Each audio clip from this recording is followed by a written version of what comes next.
So Kenna, thank you so much for joining us from the BullHouse. Can you give me a, like, I don't know, thumbs up or whatever it is on these spaces if you're ready to go for streaming? And we are still waiting on Conway. He may have ditched us. I chatted with him quite a bit today. I see that he just launched his app on his PC on Discord that will allow him to get on the Twitter call. Perfect. So we'll have a discussion about earnings and various topics, and then towards the end, anyone who would like to speak can come up. In the meantime, if you have questions, you're welcome to DM me, but please notice I'm on an alt account of mine. I'm not on my main account. You can add this account and DM me, but I will not be reading any DMs on my main account. I see Kenna's here. How's it going, Kenna? Wave at me. Give Lady a signal that you got the recording up whenever you're ready. Yeah, she just did. She's just did. I'm just waiting for Conway before we jump into this. Yes, you can cut off all the chatter in the beginning. Hey, Conway.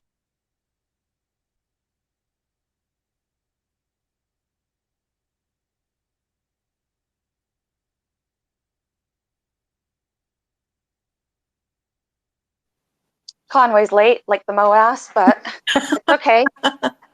Everything in time. Conway, please. Conway didn't mute me, but I thought he did. Go ahead and mute everybody, Conway.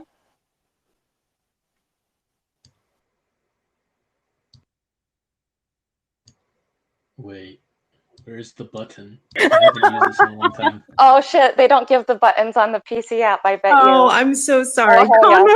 No, it's a good thing. It's a good thing. I will mute and accept people. That's the only reason I wanted to co-host, was to mute everybody. Okay, but now you're gonna have to do the main lifting on the call, and I'll just mute people, and you can do the rest. I'm leaving. I'm depressed. I'm just kidding. Okay, in all seriousness, we'll begin in a minute here. I'm going to accept Kenna. And to be perfectly blunt, I have not been keeping up with any GME news, so I'm looking forward to hearing about what happened on earnings call, as well as catching up on anything that might be relevant. A lot of people are talking about loop ring, GME. This will be a GME focused call, and we'll try and stick to the facts. But we might diverge from earnings partway through. As always, we are going to be respectful to each other and try to keep the speculation just at a minimum, although we like to stick to facts for the most part. But it is always fun to don our little tinfoil hats, just a smidge. In addition, remember the call is being recorded. Everything you say will be uploaded and shared online on Twitter.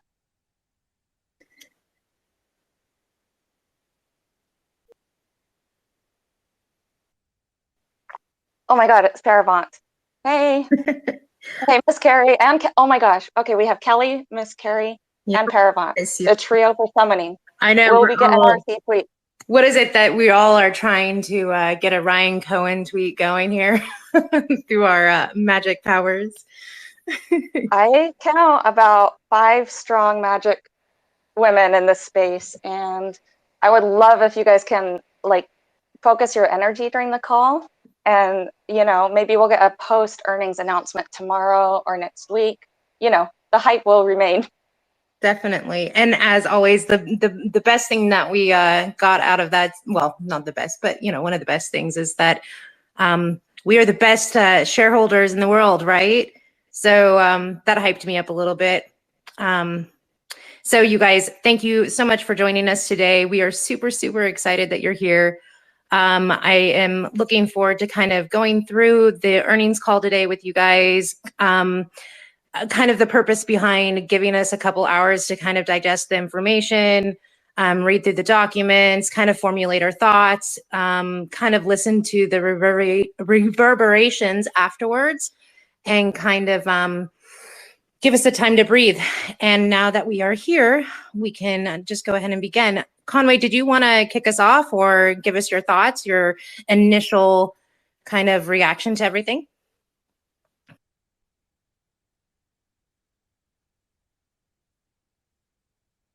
Conway, you're muted. I perma muted him.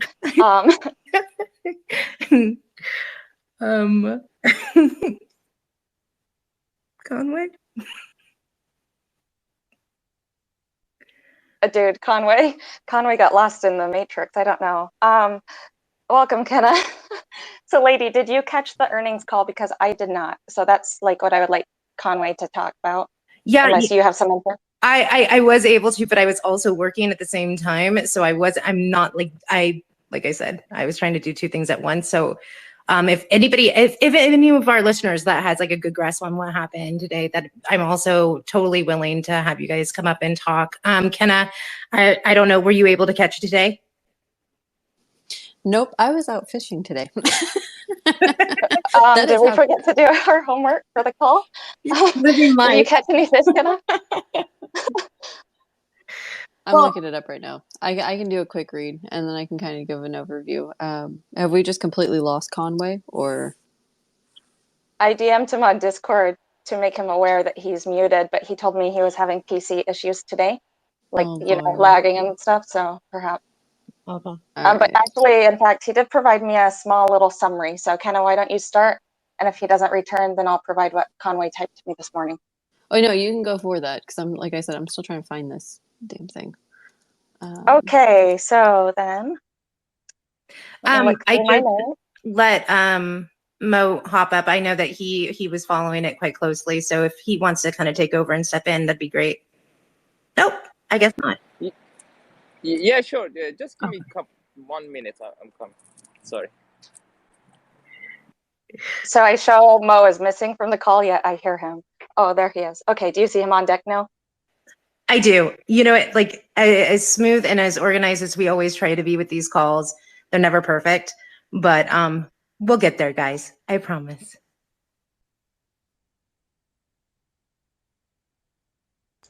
Sorry, I stepped away for a second. I heard everything. I was just away from my computer. I have to listen to space calls on my computer.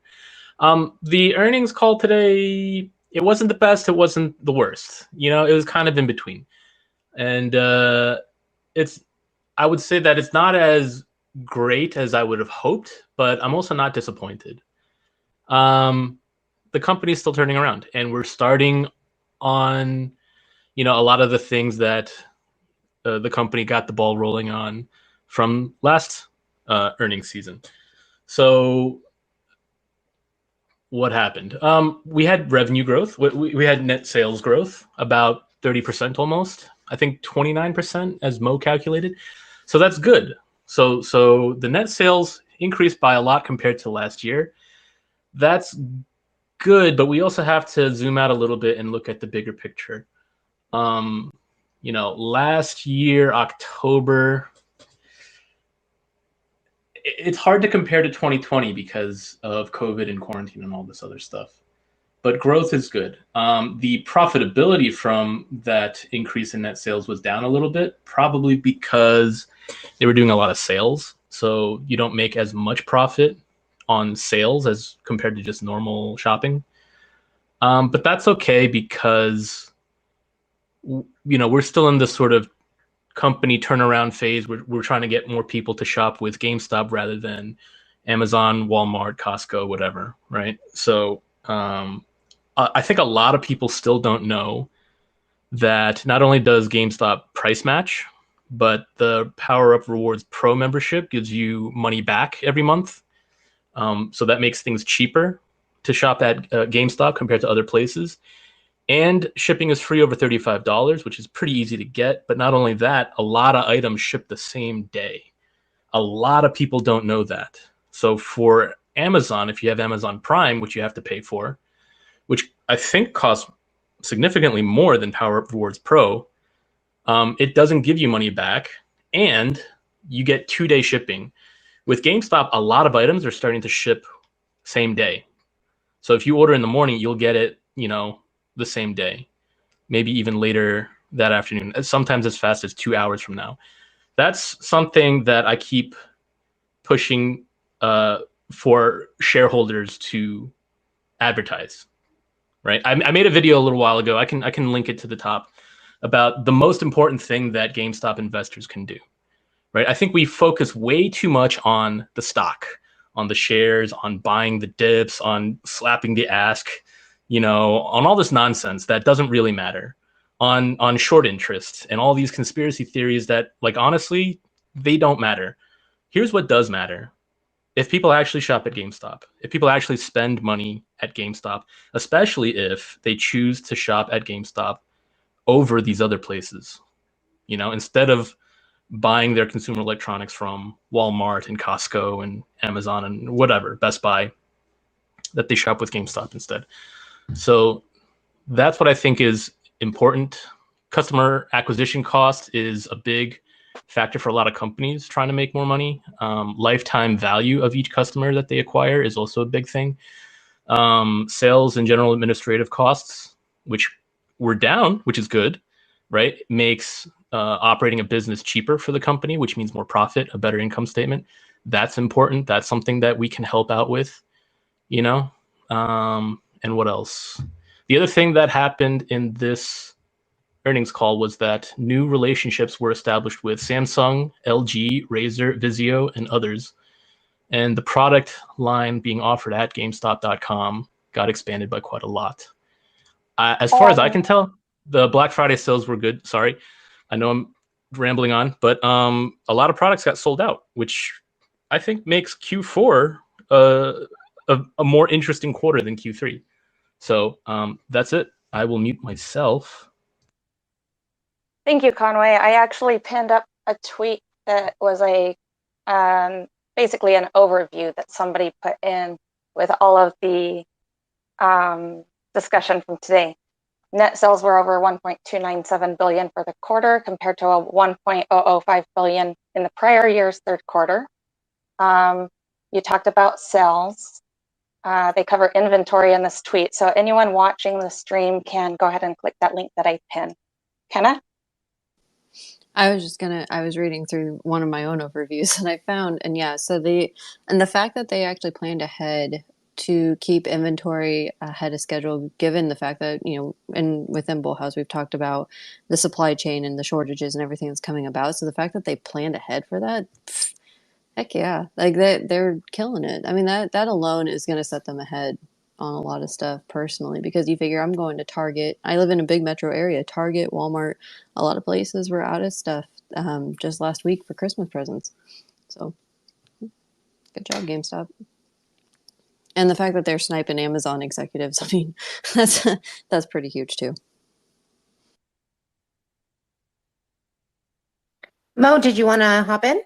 Yeah, I just want to go over some number first. So, if that's okay. So the first thing that also Conway said, that is the sales that is up quarter over quarter the same year, 30%.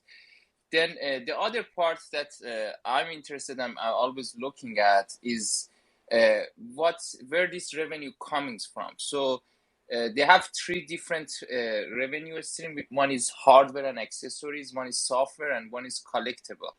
So hardware and accessories this quarter compared to last quarter, same quarter last year, was very interesting because they sold around more than the growth was 60%, around 60%. So the biggest growth that coming from the sales is hardware and accessories. Software this quarter compared to last quarter,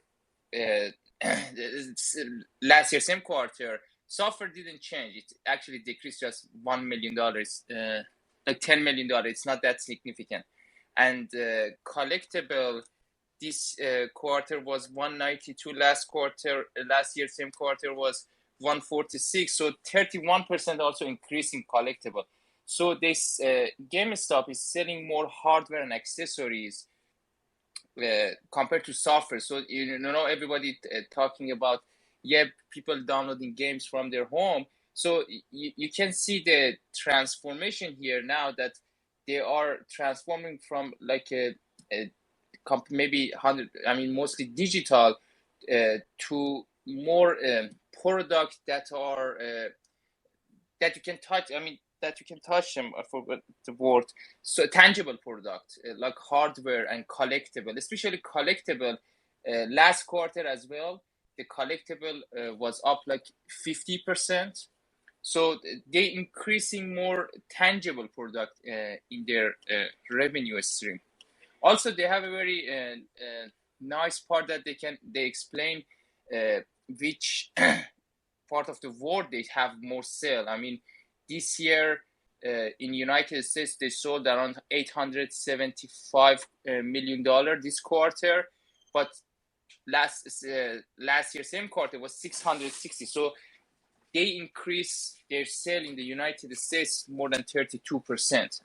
Europe is also was good. They increased their sales there around 30%. And as the CEO said, you should focus on the sales than earnings.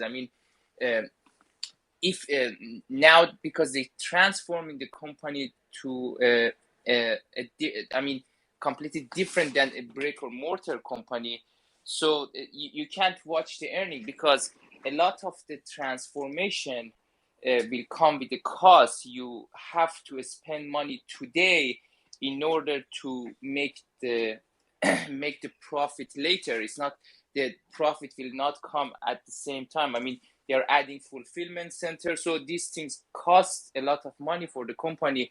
They're hiring a lot of new people, and we didn't even see any of this new employment affect the company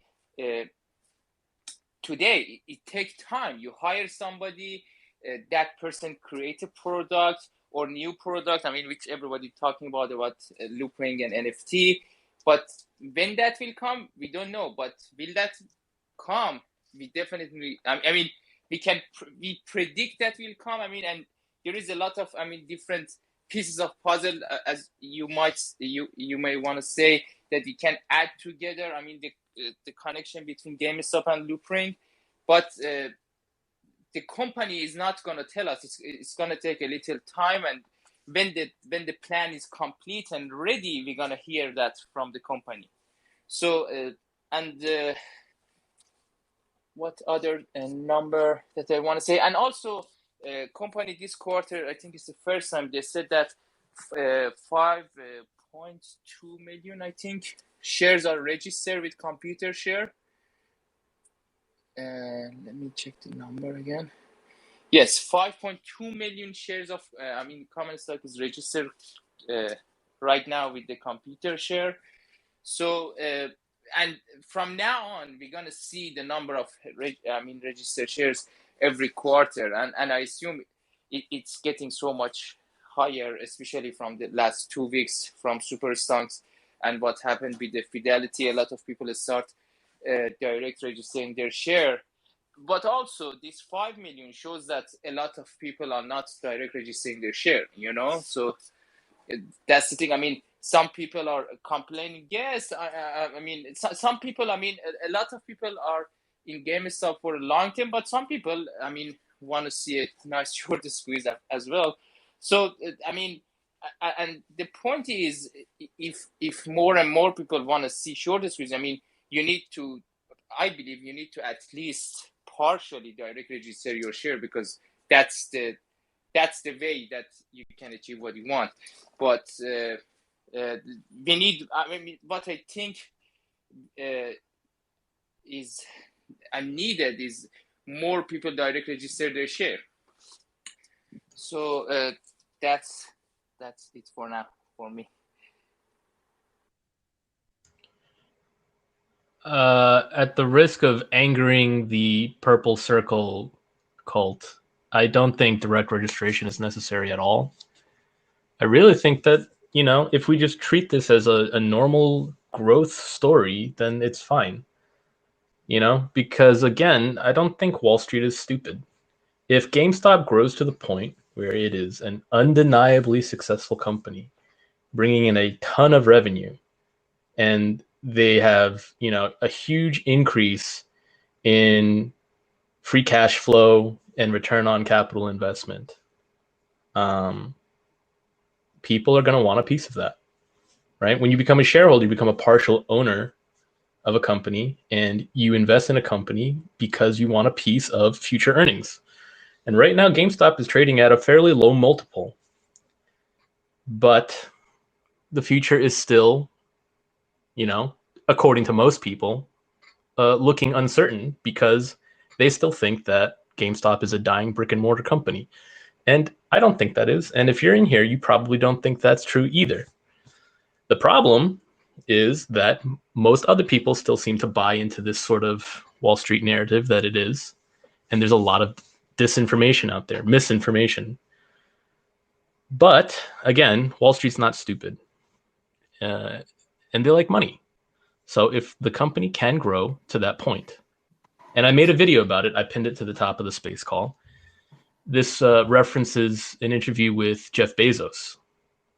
And he gives the blueprint in that interview, which I include in that video, which is, if you want a stock's price to go up, the two biggest inputs into a stock's price is return on capital investment and free cash flow. And that is something that we as shareholders can help the company with, right? By acquiring more customers for them, word of mouth is powerful, right? If people can sign up for Power Rewards Pro, that's powerful too.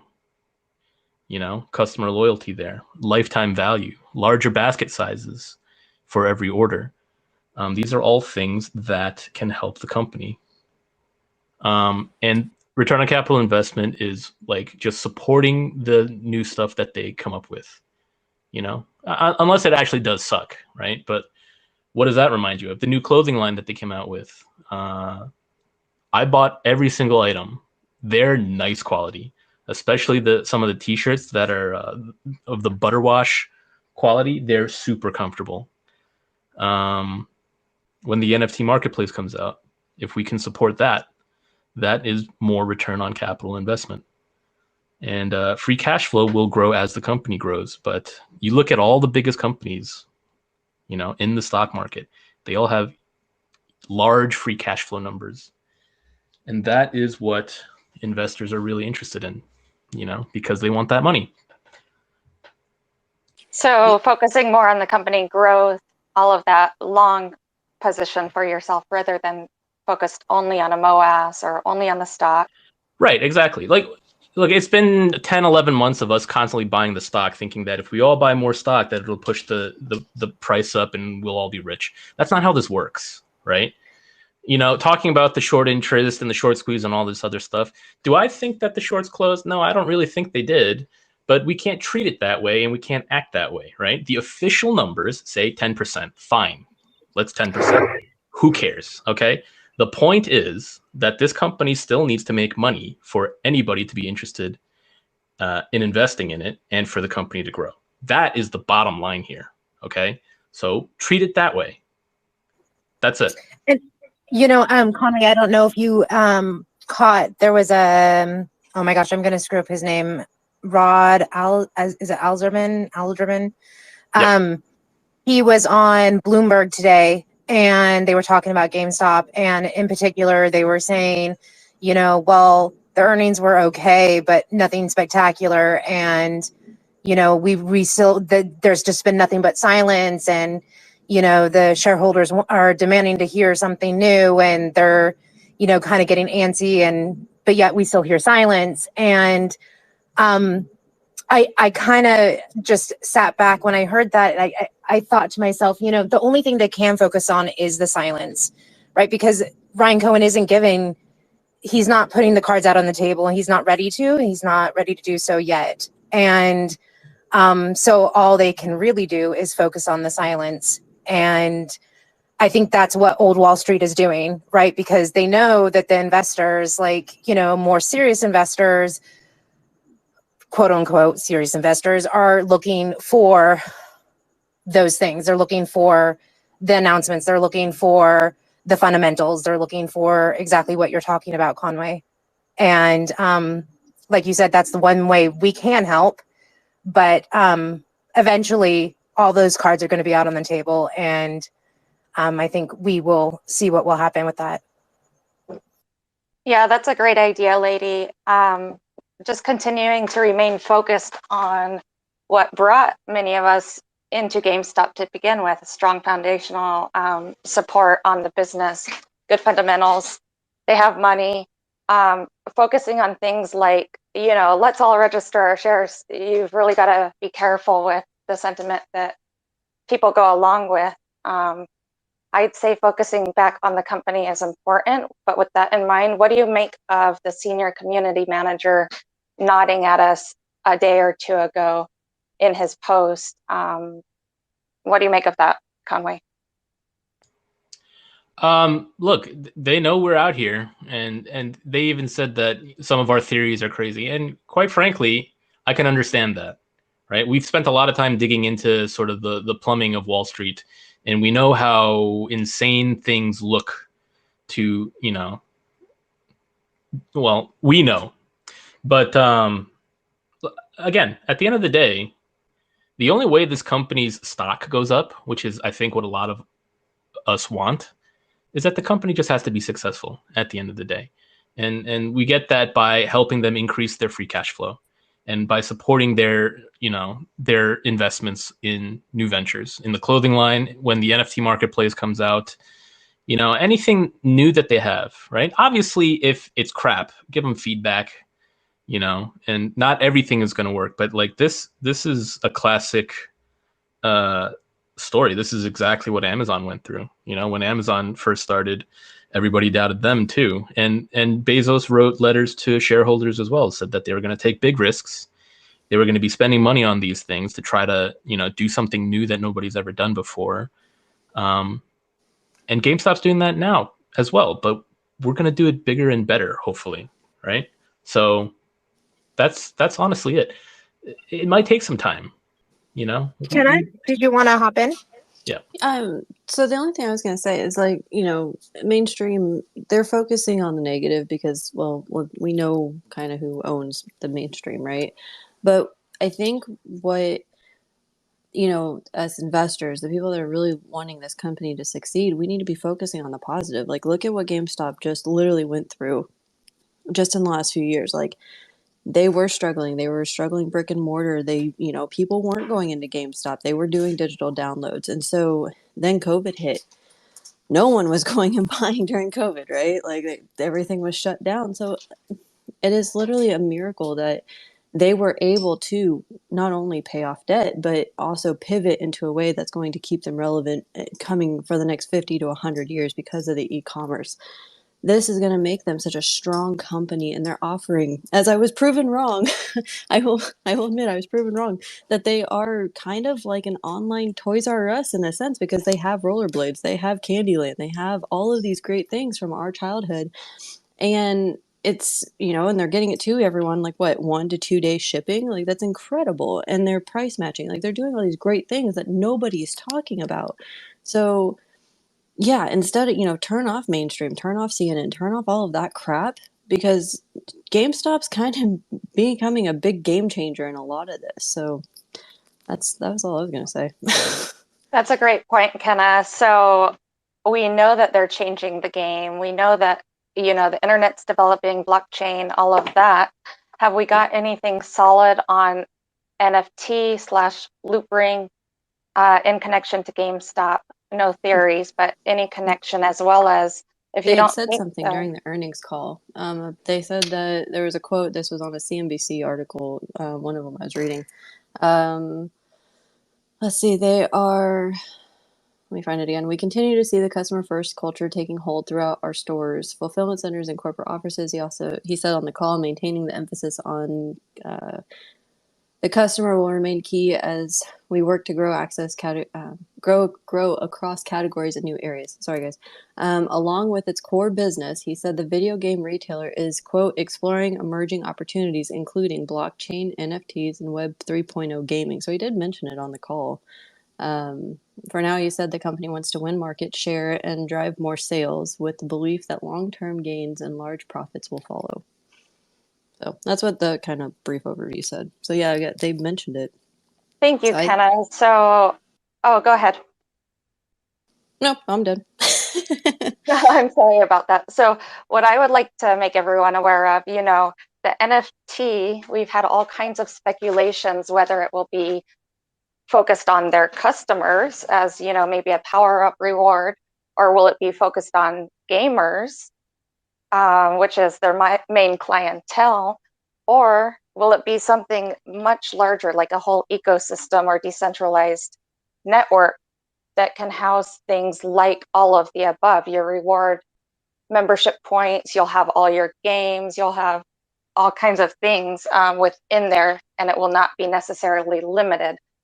This type of network can support things such as new tokens, anything that you can put on the blockchain, basically. So I think we should keep our view open. You know, don't focus just on, oh, is it going to be a dividend? Probably, I feel GameStop will focus on their business needs first. Any input? Hey, Butt Farm, welcome. Hey, Apes Together Strong documentary. That's time. What's up? Hello. Good day. Hey. What up? Yep. We're actually standing right next to each other in real IRL. What? Are you serious? Yeah, Butt Farm and the Mulligans. I muted my other account so you could see the proof. All right, guys. Well, you know what you're supposed to be doing. You're supposed to be taking a picture. Yeah, do that. Don't you worry about it. It's on my list of things to do. I never got a special holiday edition, guys. Oh, yeah. Hell yeah. Yeah, the December. I got you. December. Yeah. Actually, if you're speaking old Latin, that would be pretty spot on. I'm a lawyer. Anyway, we just want to say hi. You guys are fucking awesome. Loved the earnings call. It was just as simple and short and everything we knew it would be. So I don't know what anyone else was expecting, but spot on. So basically jack titties all around? Absolutely. Yeah. Permajacked. I'm touching my nipples right now. He oh is my God, me too. They're bleeding. Yeah, he's been touching them all night. Okay. It's really weird. Yeah, we were trying to eat dinner and he's just bleeding nipple juice in his pastas. It was weird. Holy shit. Okay, time out. You guys thought that was nipple juice, but it wasn't. Okay. Okay. Cool. It sounds like they hit the juice already, though, for sure. Holy shit. Oh, Butt Farm had a beer, so. Oh, I'm so drunk. Well, that's what you get. Anyway, smooches. Love you guys. Thanks, guys. You guys have a good time. We proof of pictures are banned. Seriously. Yes, ma'am. Yeah, and all right. You know, we're all very appreciative, Doc Rose, of, you know, you keeping the story intact and looking out for the retail investor viewpoint. So thank you for all you've done to contribute to this whole year, really, in this space. Hell yeah. I mean, honestly, like looking at the articles today, especially Market Watch was out in like true force today, and like reading all that shit every time there's earnings, it just like emboldens us to keep on pushing and to get the real story out there, because there is something really great happening with this company and with all of you, and we won't be shat on for too much longer, so we'll keep the truth out there. All right. Thanks, awesome. guys. Thank you for coming. Boobs. Oh boy. Oh boy. Okay, let's get back to that wasn't us. That was Mr. Farm. Mr. Farm. Yeah. I'm pretty sure I brought up the jack titties, but fair enough. Okay, let Butt Farm have a word, and then after that, let's get back to the discussion on no speculation, but good theory on NFT ecosystem. And I believe Byron actually said by end of year we might hear more. Can we confirm whether or not they said that? Butt Farm's last word, though. Yeah, my last word was boobies. Oh, also, I got a tip. The Pleaser DAO thing and the Wu-Tang thing is not Ryan Cohen. I can't say my source, so take it as you will. But Dude, oh my God. Okay, Yeah. reject the titties. Thank drop you. in bombs. All right, bye. Still love, yeah, still love you guys. Yeah. See ya. Bye, guys. Have fun. So how can they just drop that and leave? Oh, I I don't know. even know what to say. Mo is next. Yes, I want to talk about the NFT part that you said. I mean, what I think that they're gonna do is like a marketplace of NFT that they bring the game developer and artist and player all together. So what I think they're gonna do is that. So in the future, for example, I play Call of Duty. I mean, that's my main game. So I buy a skin for my game. So I use that skin in the game. Then what will happen is that a lot of more gaming companies are going to collaborate together. So those skin will be you can exchange it you can use it in a different games. For example, you want to play Halo. I mean, they are not matching together exactly, but you want to play Halo. You use the same skin you bought for your Warzone, and then you use it on your Halo. So then that skin is become an NFT, and then when you play with it, you get high levels, you get famous in the game or something. That NFT will get more value. So, and then GameStop as a marketplace for that NFT will get a percentage of the money. The creator of that art, or for example, a skin for a gun. An artist making a skin for a gun. The gamers, the gaming companies like Activision or EA will create that gun. The artist will create that skin, and then you buy it and use it in different game. So I think in not so distant in the future, there will be more collaboration between the gaming industry and also GameStop. And GameStop is, I believe, is going to bring all these different part of gaming industry together and use that as an advantage and make a lot of money out of it.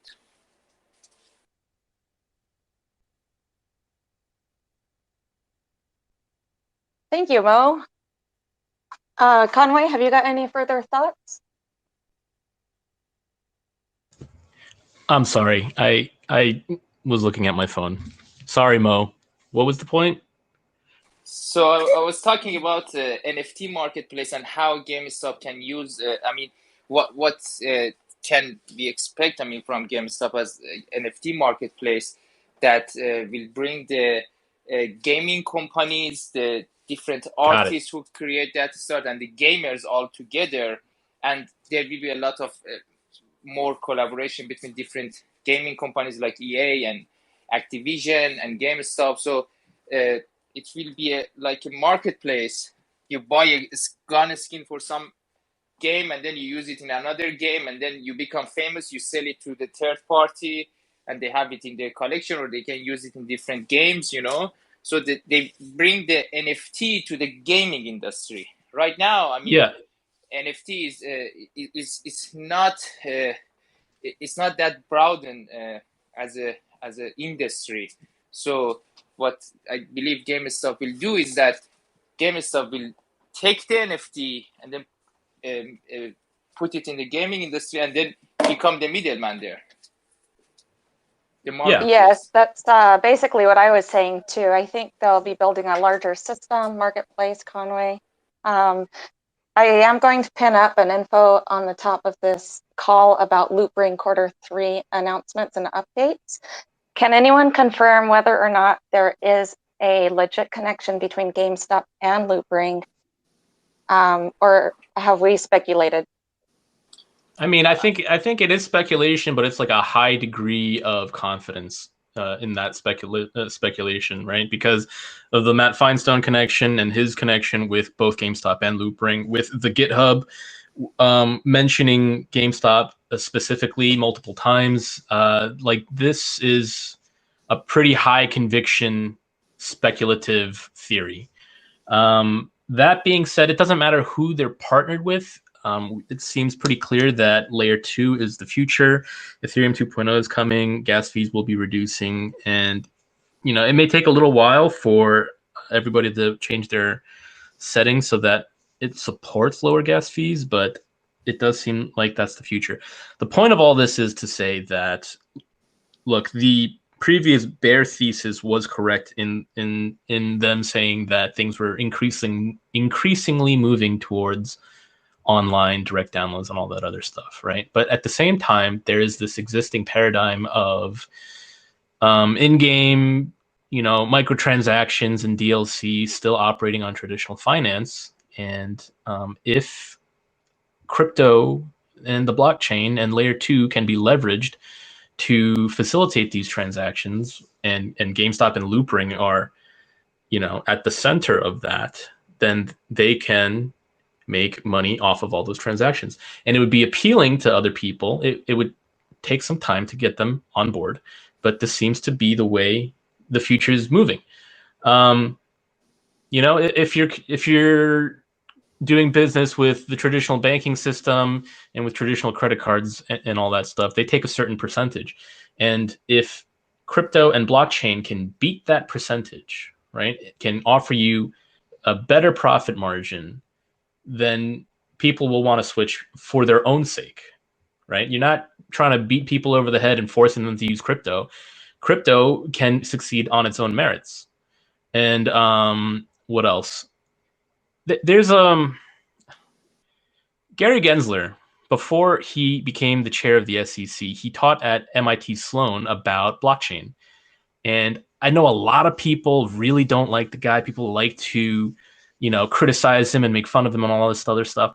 I kind of think that is FUD. I kind of think that is driven by shills and bad actors, because if you actually watch those lectures, you can tell that he cares very deeply about people having fair and equal access to the markets, about how terrible the wealth inequality is in the country, and how he realizes that these are his words, okay?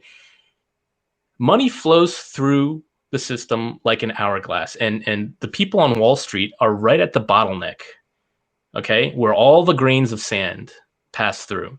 And when you are at the middle of that system, you get to collect a lot of economic rents. That's what he calls it, okay? And that's how you make uber wealth. That's his words again.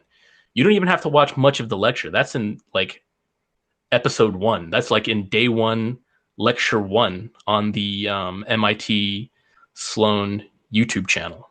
Okay. Can you share He it? does. Oh yeah, sure. Give me 1 second while I finish ranting, and I'll pin it to the top. So I think he's in a difficult position as the chair of the SEC because of political pressure, and because, look, I think there's a lot more going on than just GameStop, right? You hear me talk about macro economics a lot in my tweets. I really think that the entire financial system, the global monetary system, is in a lot of trouble right now. And Gensler's in this position where he sees all this fraud, he sees all this crime going on, and he's in a way powerless to do anything about it, because if he does anything and disrupts what's going on right now, and America ends up being the reason for the global economic collapse again, like in 2008 when Lehman and Bear Stearns collapsed, that's not going to be very good for the stability of the country, of the world, but also of the United States' status as world reserve currency, right? We have it's a complicated subject, okay? So right now, all eyes are on China, because America would rather have China be the reason than America again. So that's all I'll say. I'm gonna pin that video to the top. Yeah, I just Speaking want of, Um, Conway, wait. I just wanted to. I had this idea, this thought while you were saying that with the reserve currency. Did you hear about Russia getting ready to possibly ditch the USD to buy oil? Yeah, them in India, they've already started making moves like that. That's not going to go without sanctions. Yeah. So that's out of my pay grade. I don't even get paid for any of this stuff, so no comment. Right? I No comment, acknowledge that it's a thing. I acknowledge that this is happening. But if you really think about it, for all the terrible things you could say about America and the U.S. dollar and all this other stuff, where else is everybody gonna go? The West is a net importer, and that's what you need for a global reserve currency. You know, Europe maybe, but I doubt it. You know, England, not big enough. Possible, but I don't think so. The World Economic Forum, the International Monetary Foundation, nobody trusts those guys. So, like it or not, I feel like the US dollar is still the place to be. Now, that could change in the future, but I don't think anytime soon. You know, Yeah. so that's it.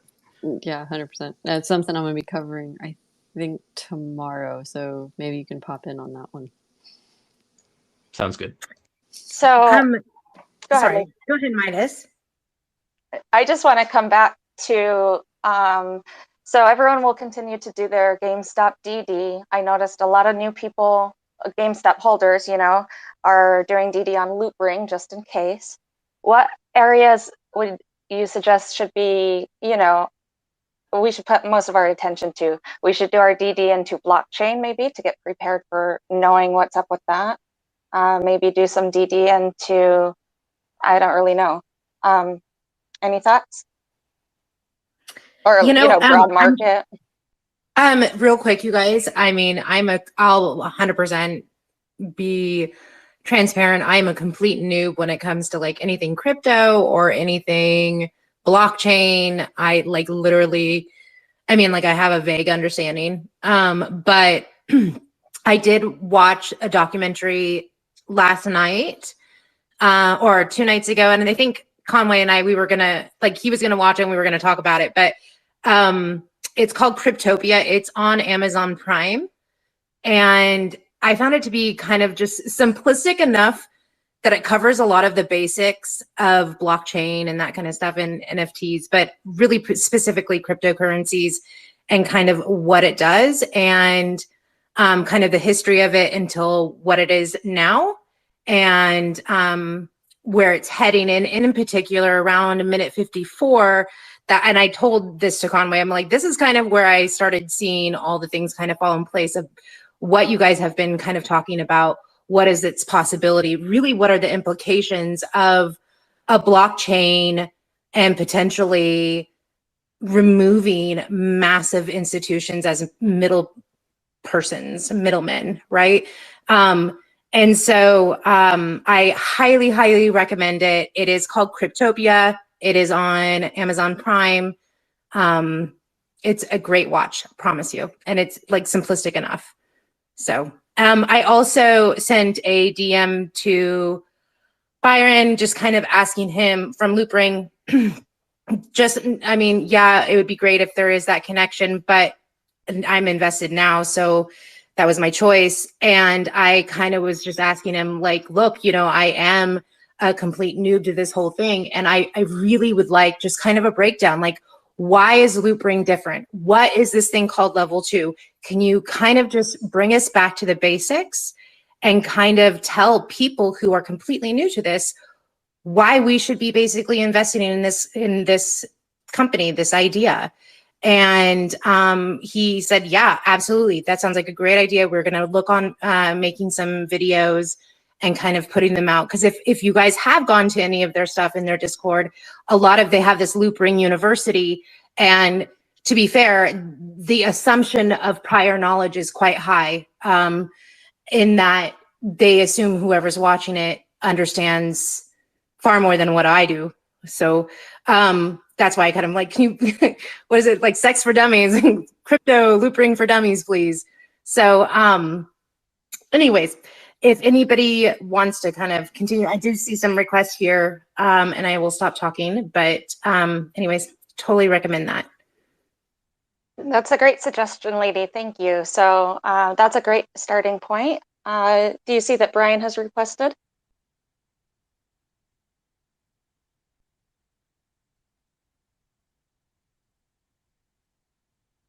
Hey, Brian, how's it going?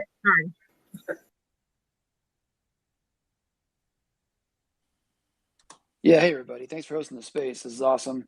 And Conway, thanks for the videos and tolerating me on Twitter.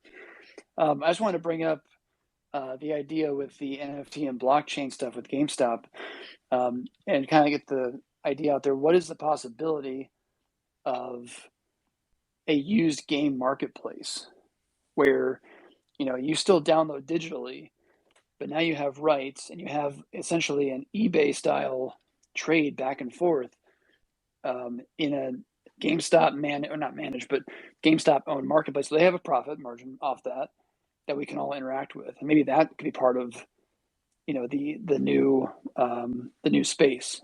Is that a possibility? You may think. Yeah, it's certainly a possibility. I mean, GameStop is known for a bunch of things historically. One is that you can trade in your old games, and the other thing is that the amount of money you get back for trading in old games is really terrible. So that's a reputation that they're trying to get past. But the internet empowers a lot of things. The blockchain empowers a lot of things. Crypto, NFTs, they all empower a lot of things. It's a joke right now because of how expensive gas fees are. But we know that Ethereum 2.0 is coming, and we know that layer 2 is a thing. ZK rollups is a thing.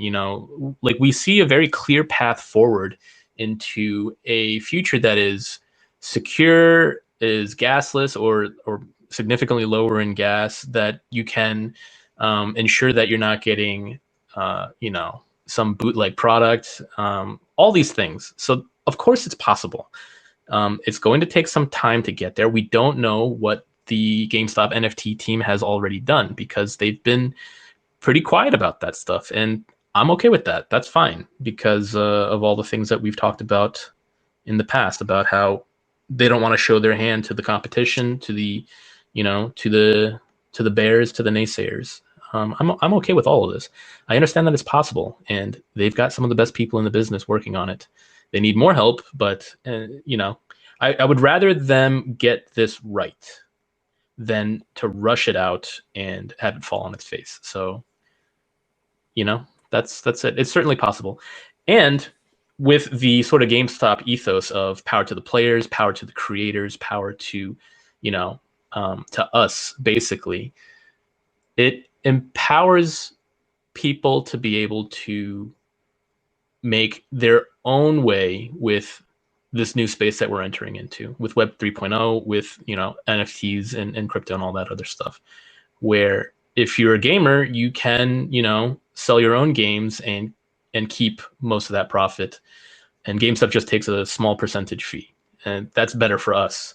As far as in-game items go, same thing. As Mo was saying, like if you're, say, an esports star or a streamer or something like that, you could potentially add your own star power to it, and people might pay a premium for your in-game items or something like that. If you're an artist, whether you are a digital artist or a photographer or, largely still like a physical artist, meaning like you make physical items in the real world. Look, these all already trade as NFTs in different marketplaces. It's not just OpenSea, Super Rare, Rareable, Christie's, all sorts of things can be made into NFTs and traded. Beeple is hugely successful,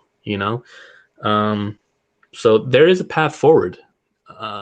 Still, it's going to be a bumpy road, right? Expect some setbacks, hopefully you're not over margined. And you can survive the bumpy road. So, yeah, I don't know. Yeah, definitely. Thanks, Conway. And going back to Mo's point earlier, there is a lot of interest in skins and in-game items and things like that. Look at Roblox, look at these other games environments that have these downloadable items people want to collect and have. I think that's a huge portion of it. But I'm trying to think bigger. They have partnerships with Microsoft, which with Xbox and direct download stuff. I think it's a real possibility. I'm very excited for it.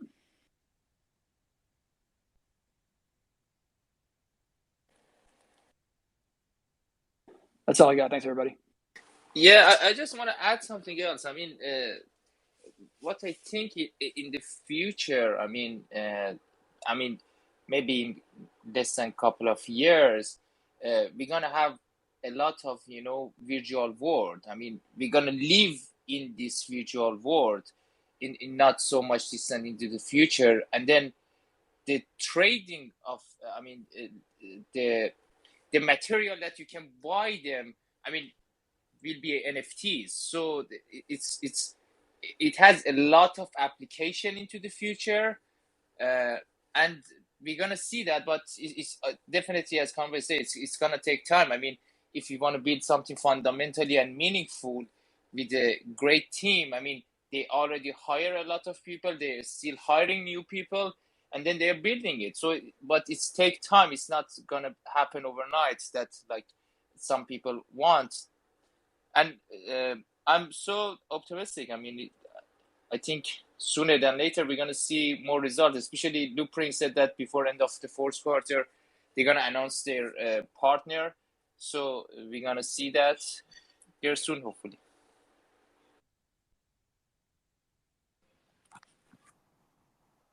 Can I say something? Yeah, go ahead, Foodie. Okay, so first of all, I agree with a lot of things that you guys are saying. I used to be an options trader. On March 2020, I shorted GameStop. I traded puts, made a lot of money. I went long when I followed DFV on Wall Street Bets. I went even stronger when I found out Ryan Cohen was in, because I was a previous investor in Chewy. So fundamentally, I think GameStop is very strong, has a very bright future.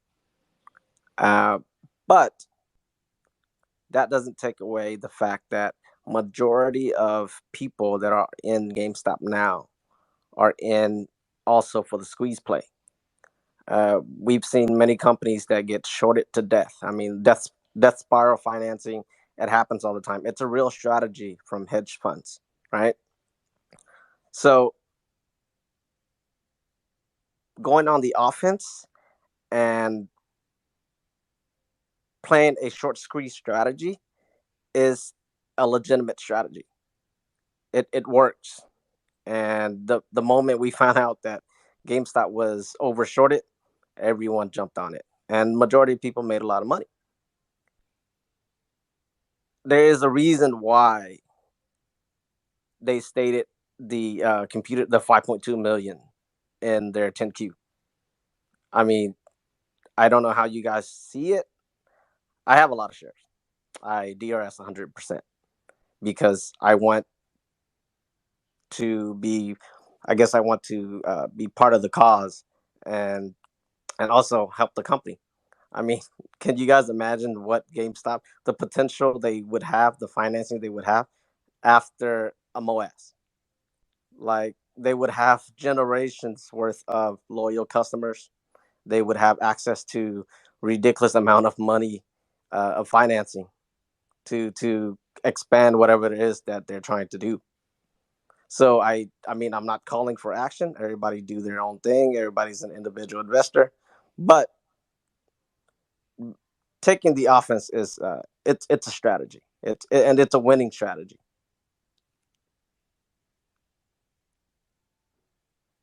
Thank you. Great points. I appreciate that. We've invited Pone. Welcome, Pone. Sunshine, Stuck Sunshine. Booty, thank you. If Pone or Sunshine has anything to add? Oh no, just woke up from a nap. Apologize that. So people were talking about DD, and someone requested that I discuss about my own. It's really Yes, not necessarily. please do. Oh Please yeah, so do. the DD. Tell us. The essentially is characterizing the entire share price to figure out what the hell is going on, because I'm under the thorough belief that the entire thing is controlled by algorithmic scripts. How I'm approaching the situation is very similar to any type of system I would see in my job.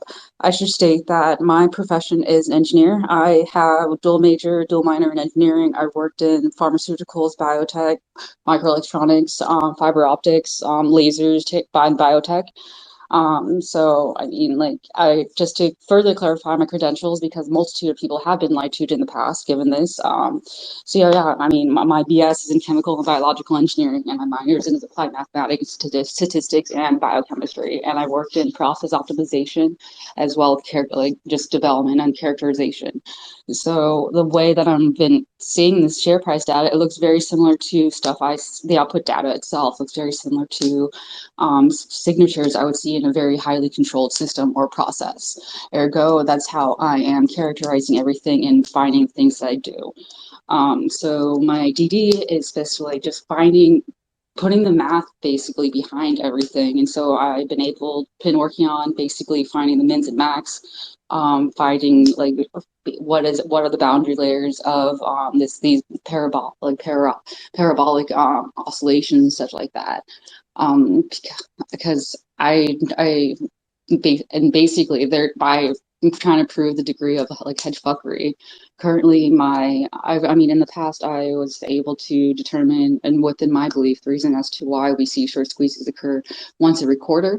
I think that's relative to effectively options being extremely short during the time period. So that's when basically the computer scripts are telling them to buy a lot. In January, I think its effect as a result of tax fraud and other various implications of that. My last ED part, like the Ouroboros part 2, was going into how basically identifying when a large amount of improbable events occurred, thus suggesting some sort of like human or manual intervention, and suggesting how the share price has been manipulated since 2002, which only a few months after it actually even began. So my DD is all about reverse engineering the entire share price. Right now, I am also continuing this on by correlating previous dates or previous numbers to what's happening now in 2021. It's been a long day. It's a little trickier. I found a lot of the various types of min values, or I think I found how like basically we are in like what happened in 2020 that allowed us to be in this pre-MOAS area, which is it's under my belief that basically something fucky happened in July of 2020, well, July 20th, 2020 to be exact, where GameStop hit a minimum value of 375 that was only seen since like 2002, 2003. And then also failed a lot of other various type of if-then loops, causing it to flip over from a concave down shape to a concave up shape. So my DD is just is putting the math behind it. I think that as far as my knowledge is, I am the only one that's been doing this. Instead of having a very financial or TA type approach at this, I've been applying an engineering or statistical approach to everything I'm doing. So that's the reason as to why I was able to come up with the original idea that this is all controlled by algorithms and high frequency trading, not knowing that thing actually existed. But knowing how the signatures or the output data looks very extremely similar to any highly controlled process I would see at my work. So just trying to figure out also, I'm on the final bits, I would say, because I can see how the sideways trading is an effect of buying and holding. I'm doing this not only by cross comparing the data trends between what we're seeing now versus previous years, but also I'm looking at other highly shorted stocks that are highly overly shorted and stocks that have way too many shares across comparing with that. Effectively, what I'm trying to do is we'll prove it all. That is all computer scripts and figure out the math behind it. But then my other analyses, I'm trying to figure out by cross comparing this stock versus others, effectively get a better idea of what the overall short interest might be. The theory behind this that I have is the more shorted a stock is by naked shares or what have you, the more prominent the underlying hedge fund, like high frequency trading behaviors are going to show. And so the theory behind all of this is if you have enough tickers that all have various different characteristics, if you have enough of them, they're going to have basically their like the variables that determine their share price, like the short interest, are going to start to null out. All you have be able to determine like, okay, if this has this many percent of short interest or that, you can determine like how many one particular one has. I'm trying to explain if anyone understands multivariate models, essentially multivariate linear models. I'm putting that idea. That's what I effectively am doing. I'm building a multivariate linear model in order to determine what the output data is. So anyone who knows engineering or statistics kind of like knows what I'm talking about. And I bring up my credentials frequently because, again, we've been lied to, or many people have been lied to, saying, "Oh, I do this, I do that." It's like, and then turn out it is a lie. But no, this is. I would hope that I'm trying to. It's like that's why I'm using all these terminologies or terms and such like that are unique to stats and engineering itself. So that's the primary one of my DD. I'm also trying to. I guess within that same DD, I am trying to figure out also potential MOAS simulations, but I know that's not going to be possible or feasible because no one knows what's going to happen. So I'm going to like tinker around with it and see what happens. But I mean I don't know which parts I should go into about Thank you, Pawn. Oh, sorry. Pawn, you're doing great. Thank you. No, I just wanted to thank you for coming in and introducing yourself and your DD. So you've been on like a really intriguing path that many people didn't even consider going all the way back like you have done. So it's interesting that you're kind of reverse engineering it. What kind of direction are you going to be taking it in relation to MOAS in the coming weeks? Are you looking to within the MOAS in the coming week? I mean, I'm no MOAS in the coming week. I mean, how are you approaching your DD with any MOAS mindset in mind, or? Yes, of course. And so well, in order to understand any type of, the reason I go back in history is because that's what you do as a good data analyst or stats person. You go back into the history and see how much shit you can pull out and be under like general behaviors that are normal to the overall like system itself. And so one thing prior to 2020, the shape itself had a concave down, like it's a concave down parabola. So it made a frown. And by around 2019, 2020, some if-then loops and constraints and all that type of fuckery flipped over, which is actually, I've been comparing this to other stocks, and it is 2019, 2020 is kind of like the defining time period where if a lot of the stocks remain the frown concave down, or the main could turn out to concave up. So when within the idea of a concave up is that there's no upper limit. So that's why I've been going into, okay, the infinity pool is possible because with the concave down, the edges, they'll go to zero. That's the limit. But with concave up, they'll go to infinity. And so theoretically speaking, I've been trying to figure out, okay, what is the infinity pool possible or feasible? Because just figuring if that specific type of value is controlled. And I'm doing this by cross-examining deltas between a single day share price. So effectively, okay, for example, going over the analysis, I've seen, well, if within these entire scripts, I've been noticing like the minimum max minus low, or high minus low is, I don't know, 10 cents. And then like the minimum close to high is like 20 cents, and the minimum blah, blah, blah is X amount of cents. And so, so we were able to just to identify the deltas, the set deltas, and from there I've been working on finding out, okay, which one of these deltas have the highest priority or is at the top? It's like which one is the most important one, and figure out, okay, if this if then loop failed, so then okay, what's the next if then loop fail, and this one if then loop fail, and then next.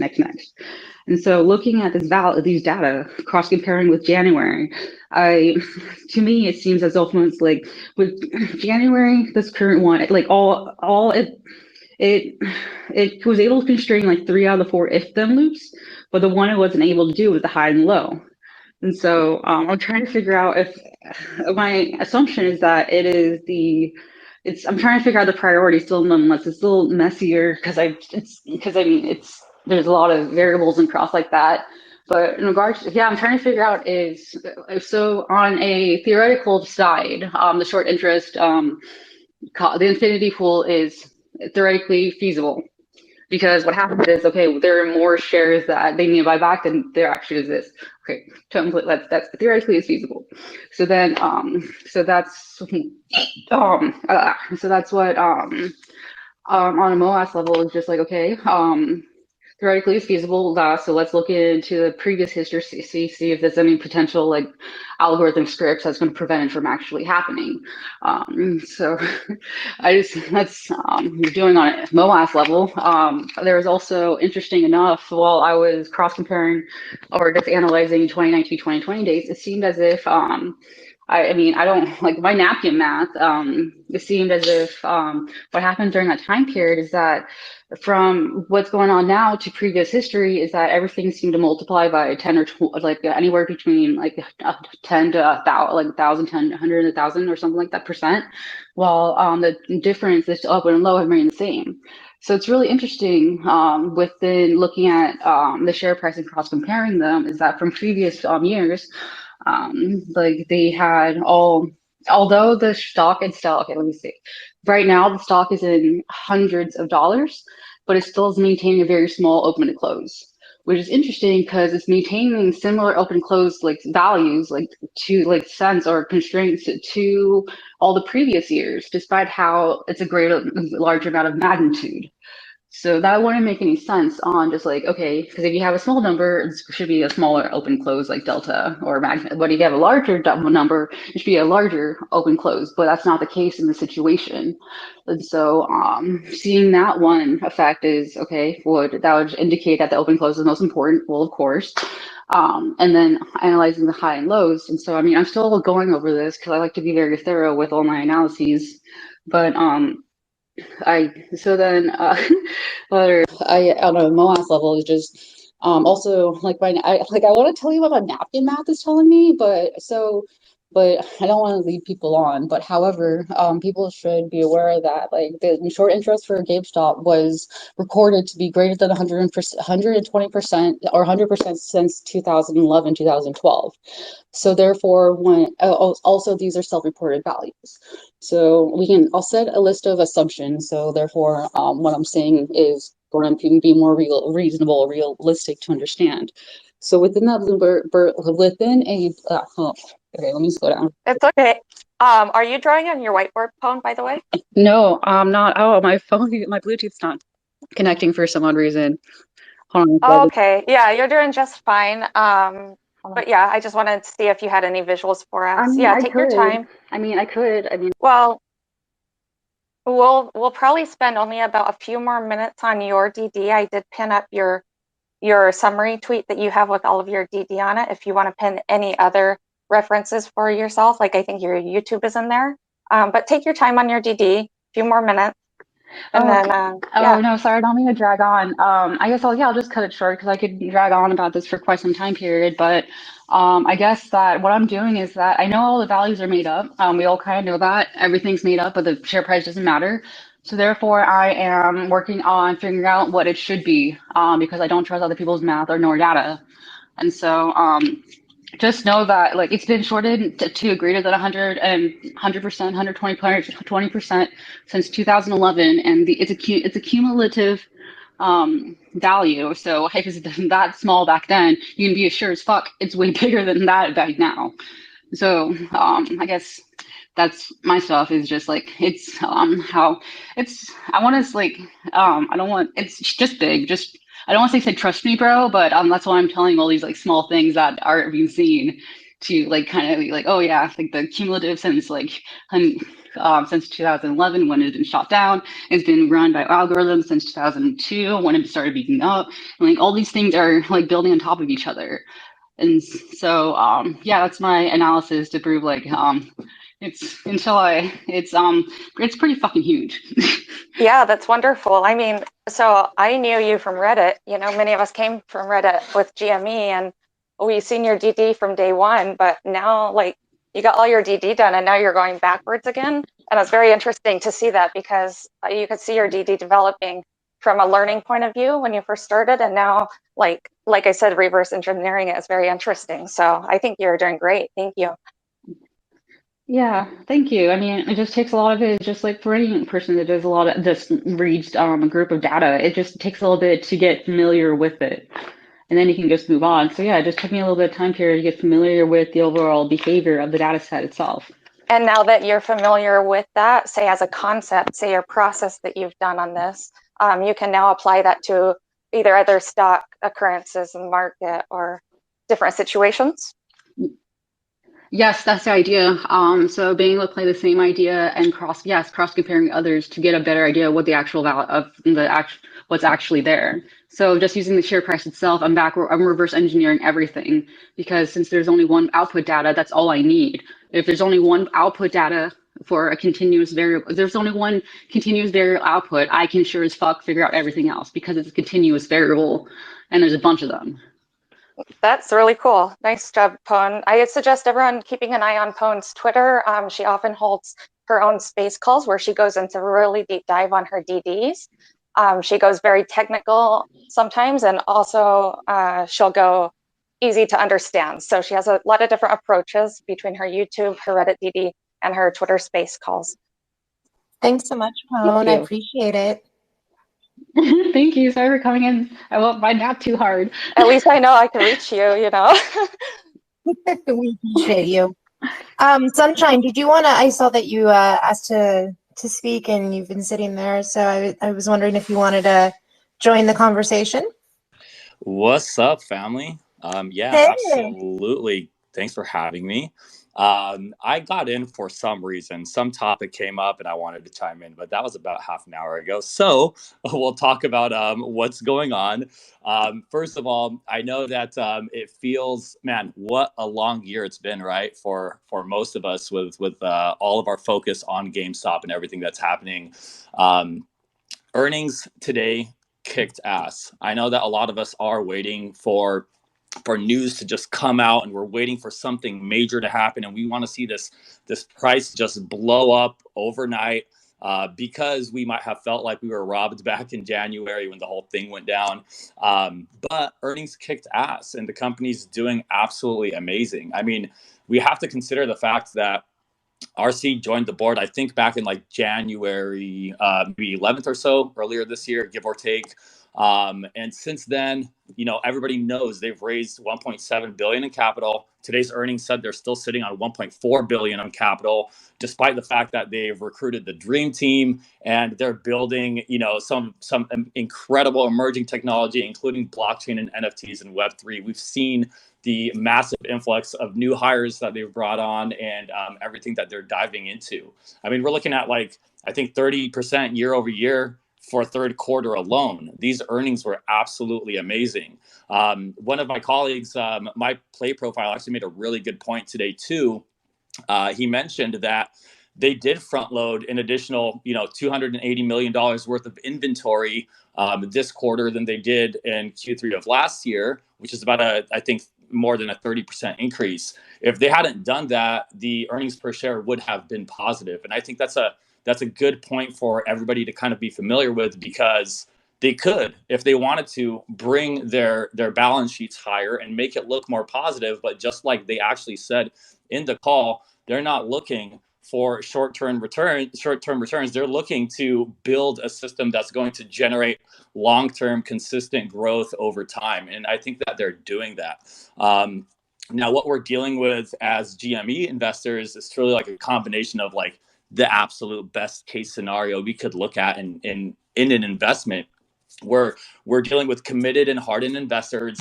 We have major brand recognition. There's a major transformation, loads of cash, a refreshed team, a small market cap, low float, and massive short interest. I mean, this is like the best scenario that anybody could ever ask for in an investment in the stock market, in my opinion. All of this stuff together is it's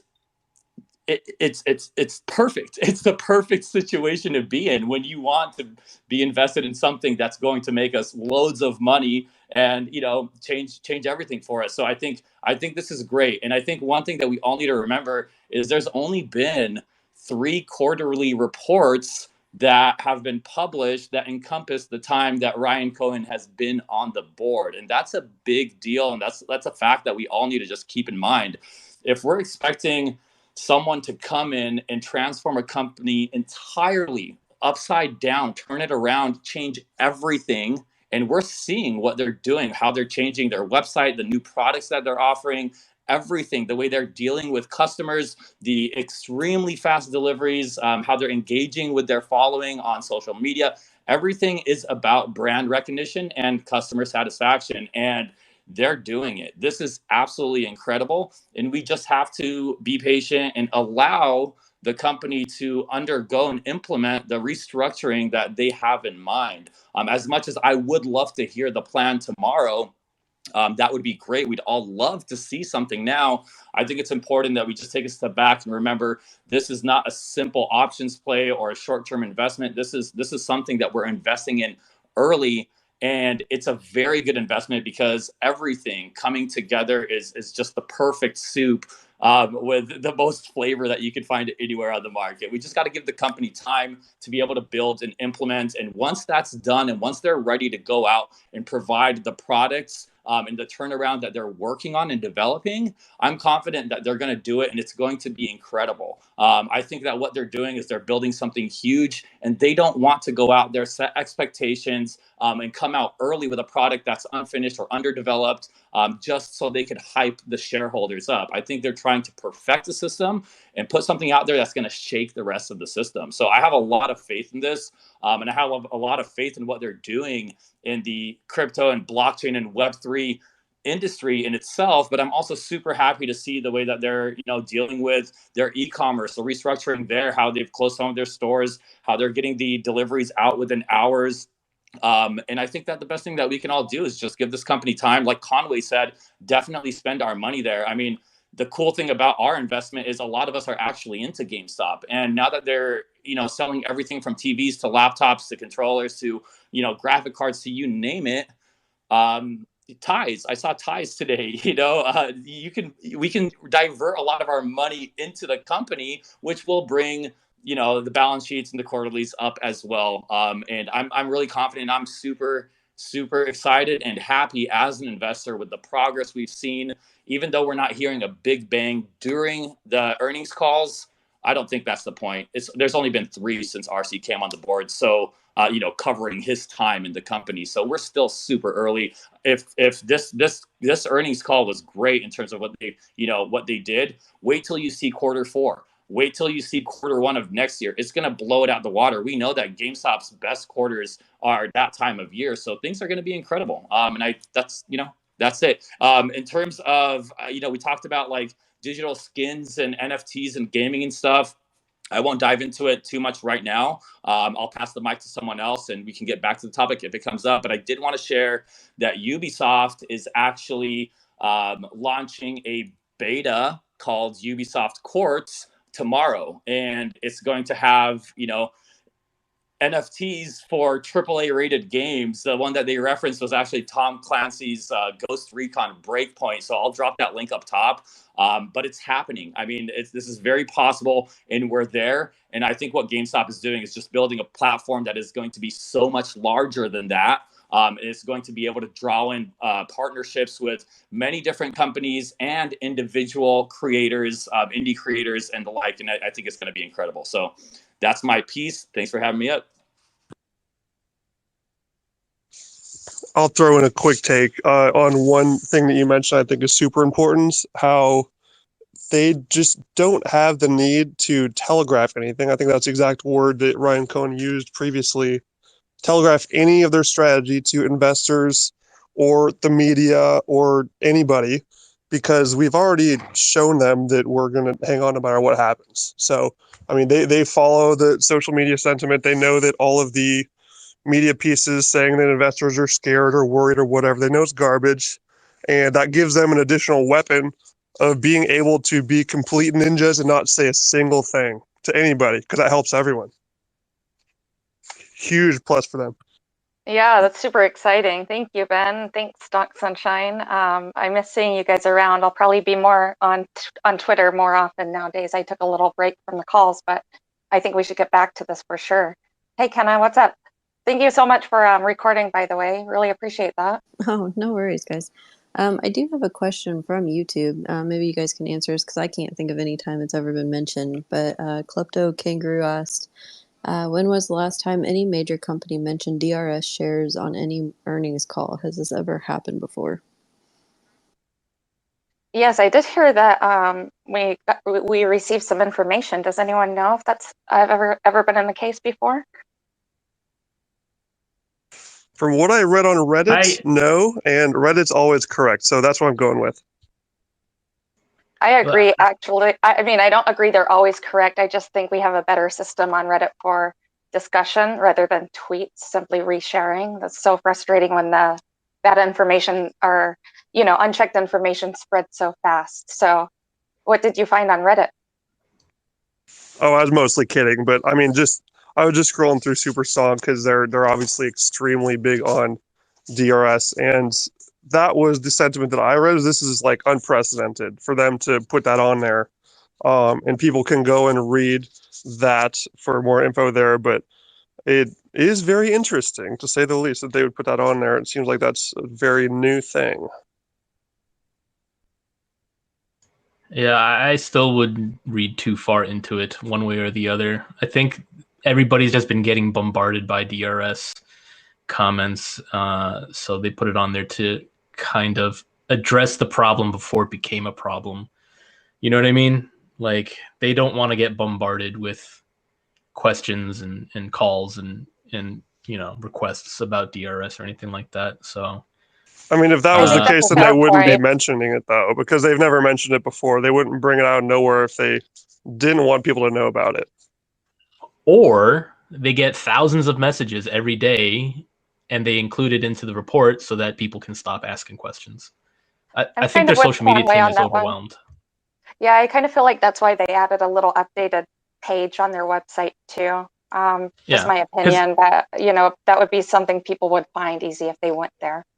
Look, all they did was they included that one line.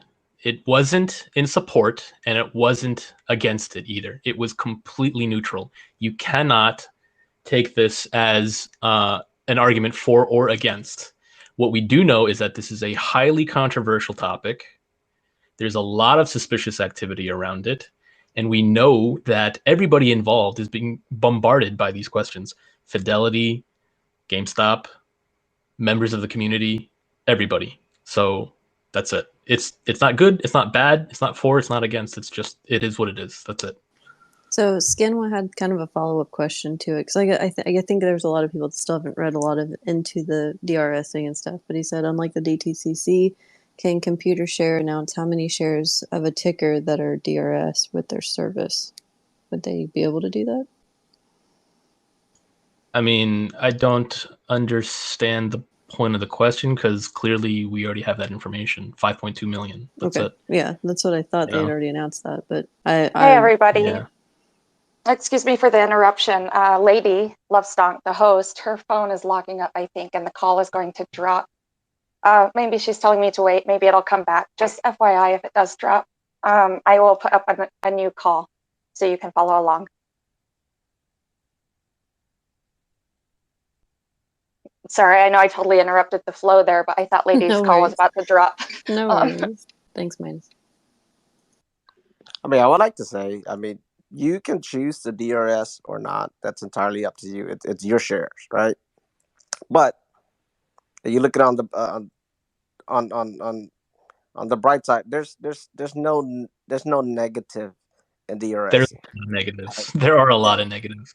To say that there are no negatives is just denying reality. That's why it's a controversial topic. Okay, would you list the negatives? I mean, like the 10 plus years that I've been investing, I never knew that my shares on the brokerage are not under my name. I didn't find that out until this year. And I used to sell cover calls all the time on GameStop for majority of the year, and I've made a ton of money. But I chose to DRS 100% and stop doing that because I want these shares to be under my name. I mean, this has changed a lot of things for me. I mean, I basically quit everything, all my other investment, and went 100% at GameStop because I myself, I believe in it fundamentally, but I'm also playing the short squeeze angle, and that is a very legitimate strategy. Thank you for your input. Does anyone else have any commentary on the DRS topic before we move on? After a few more minutes, anyone can come up with other random questions we haven't covered or commentary. As far as computer shared DRS, I would suggest, read the DD. There is one by Zami out. I will post it at the top of this page, give you a fuller picture of how all of the systems work together, and then you can come to your conclusions. For me personally, I was waiting for a computer shared DD and there wasn't one, so I never moved my shares or bought new ones. But if I had to suggest reading something first, I would definitely stop and read the DD before you make a decision. So I just want to add something. I mean, so according to a lot of different data, I mean, the short hasn't covered the position in GameStop. So let me just add one data so we have the data as well. So according to the SEC report, CNBC lied to the people. I mean, the short didn't cover in January and even after that, and they were still there. And in order to keep the price down, they need to short it more. So the short actually increased. But the point is, so even if we assume we have 100% short interest, so if everybody direct register half of their share, there will be no share to register. So how? Oh, yes. Go ahead. Sorry, you can finish your thought. Ask your question. Well, I was just going to say, so for instance, you're saying, if everyone did that, blah, blah, blah. Okay, so then what happens if everything gets locked up? Do we know what will happen for sure? Does anyone know that? And that's, that's the thing. I mean, as Conway said, I mean, the SEC doesn't do anything because SEC can't do anything. Okay, so this is short seller stock in the position that they can come off. When you short a stock, you sell a stock to somebody. In order to cover or close your position, you need to buy it back from that person. If the other person is not selling, you are stuck in this position. And GameStop, as a retail investor, diamond handing their share and now direct registering, eventually there will be no share to register. So you register. Now it's according to the time. And somebody in the Super Stock just create a chart and shows that 5.2 million is exactly, I mean, it's around the same number that people screenshot their purchase and their transfer. So when more and more people are registered, at the end there will be no share to register. So what will happen? There are a couple of different scenarios could happen. Maybe the short seller will force at the same time, to close their position. I don't know. Maybe they starting some campaign or legal issue or something to come out of it. That's one of the reason I always, personally, I suggest, the safest way to own the stock is to direct register. Of course, every account that you have in every broker, it's insured and by insurance, but you don't know what's going to happen. But if you direct register, you know what's going to happen. Your share is there. It's under your name. That's a great point, Mo. So I went ahead and pinned the DD by Zami, the Twitter user Zami, about computer share. In that article, they cover how the systems are all linked together and how your stock moves within the system. So I think that while you have a point, yes, it looks like 5 million registered, 5 million they reported. Maybe we register 40 million in total, and then they report 40 million. At that point, we're in an unprecedented situation where we don't know how both the company, how any of the market and finances entwined will react. So what happens if all of it is registered? We don't know. Will the stock be delisted? Will it be inactive for a time? Or will it work and create a MOAS like people think? I don't think, personally speaking, that having motives in that realm is really acceptable. I don't know. To me, I wouldn't put my shares just for creating a MOAS. But if I had other intentions, like holding it permanent, I might do that if I plan to never sell, you know. But I just think everyone should try to be informed. So I mean, my suggestion is that because personally I believe, that at least 100%, there is a short interest of at least 100%. So even if some people don't believe in DRS, or it's hard to sell at the point in time, so at least if I don't know. I'm not encouraging you to do that because of Mars. I'm saying that it's personally, I think it's a safe way to own a stock in direct registering. Even there is another chance.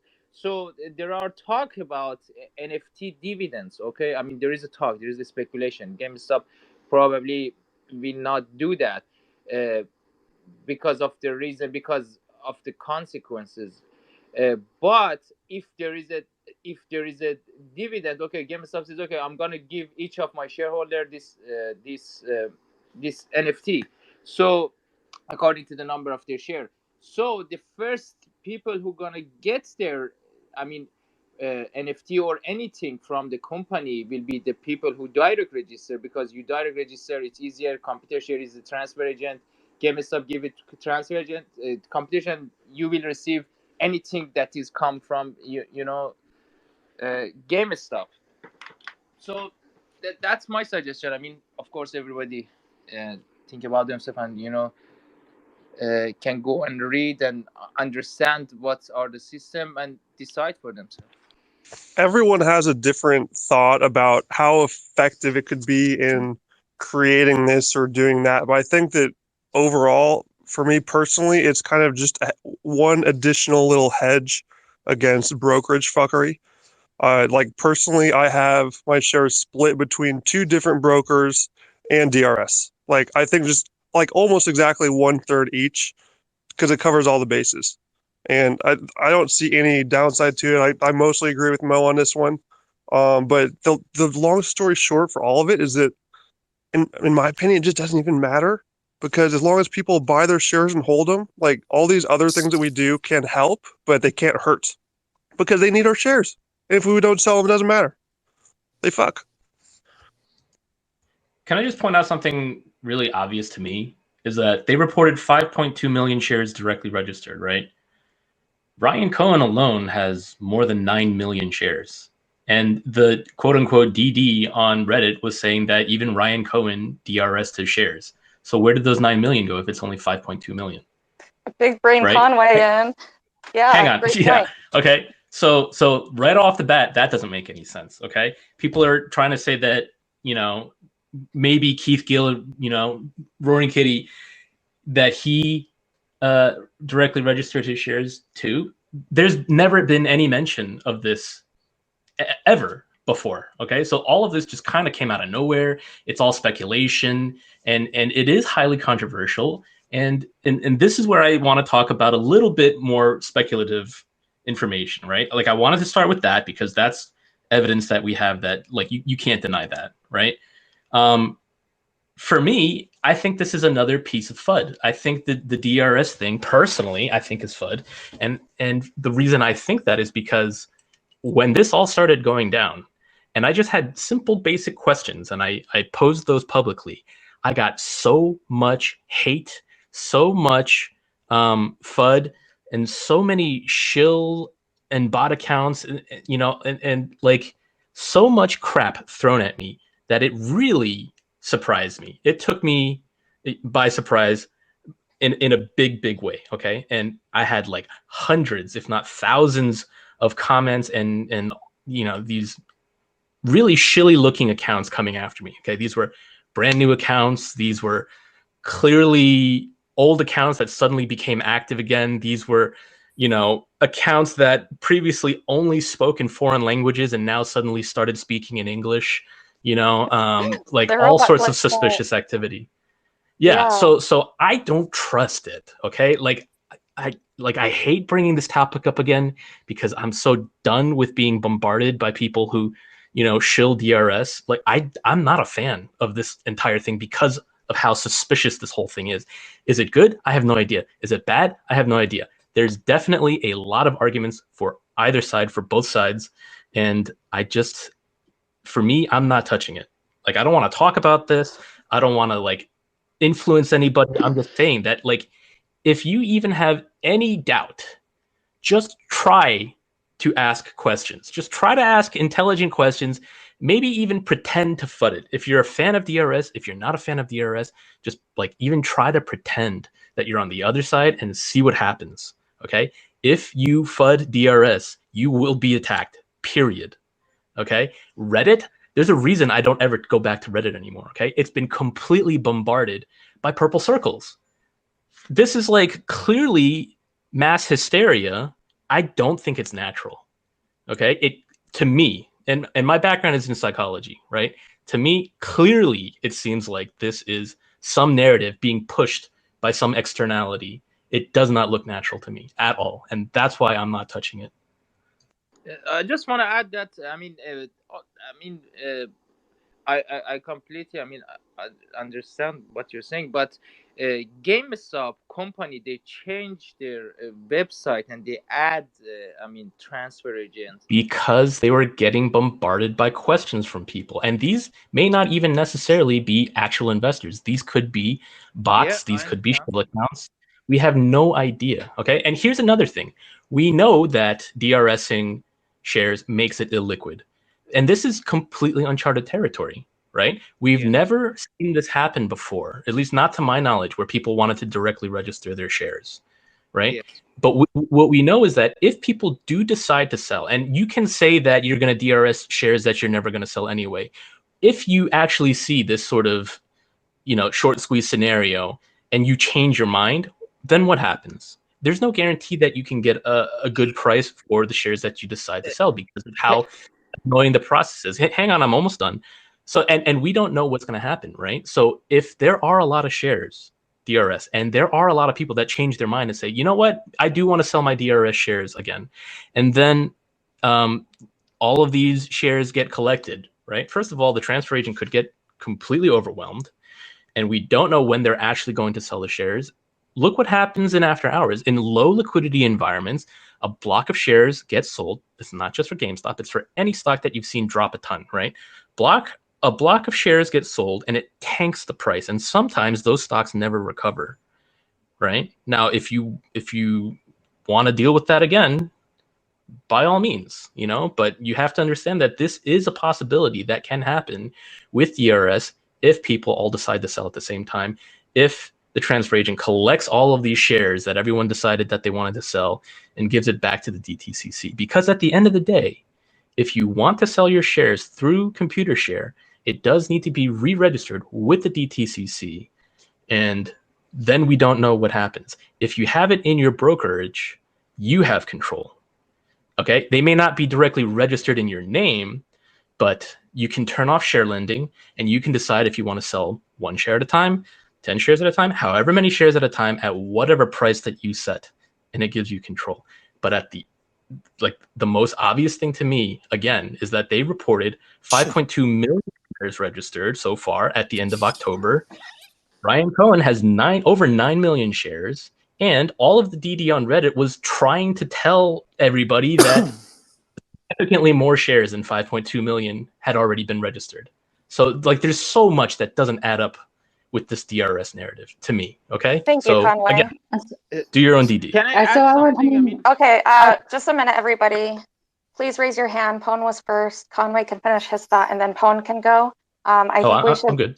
Oh, thank you, Conway.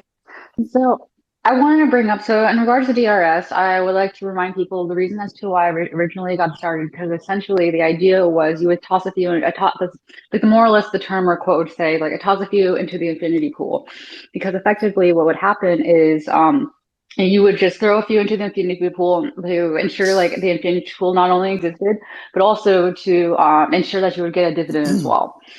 So another type of thing that keeps on popping up that I've been noticing as well is like, oh, but people have been throwing up nothing fucking shit graphs. Like, oh, DRS happened here and look at what's going on. It's complete bullshit. Honestly, because the trends that have been occurring right now have been the same ones that have been occurring prior to DRS.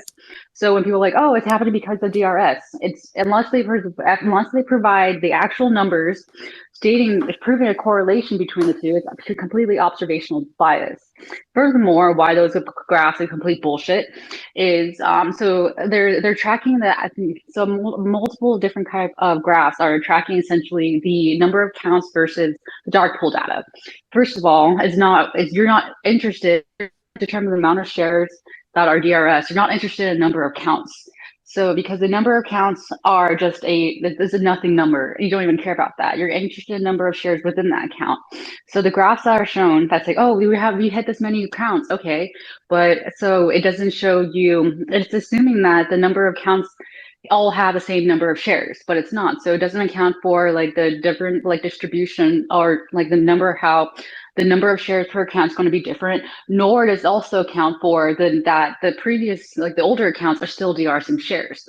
So that also is complete garbage because it's just like they're correlating something that they don't know anything about. It's like you're not interested in count, you're interested in the number of shares. And so so just be wary of that because unless you have actual numbers, it's observational bias. That's just the definition of it. And all the behavioral trends are been continuing, and it's the same as the previous years. And furthermore, one problem I have within DRS, I mean, I am very neutral on the situation. I'm not one way nor the other. It's not my thing. I just look at data. So that's for just people to know. Like I tossed a few in the pool just because whatever, but I just analyze the data. So then another thing the data is also showing. So when you make a model, a mathematical model of any sort, what you basically do is you also use cross comparison with previous data to get an idea. But because there is no like other ticker or any stock that has the similar characteristic, you have no idea what the actual heck is causing it. So, for example, I mean, so there are a lot of unknowns in this particular stock. I mean, in regards to variables, one of them is the short interest. Another one is the whole buying and holding. Another one is like the DRS. I shouldn't say unknowns. I should say new. They're new. They're the black swans. So we have just those three particular variables themselves.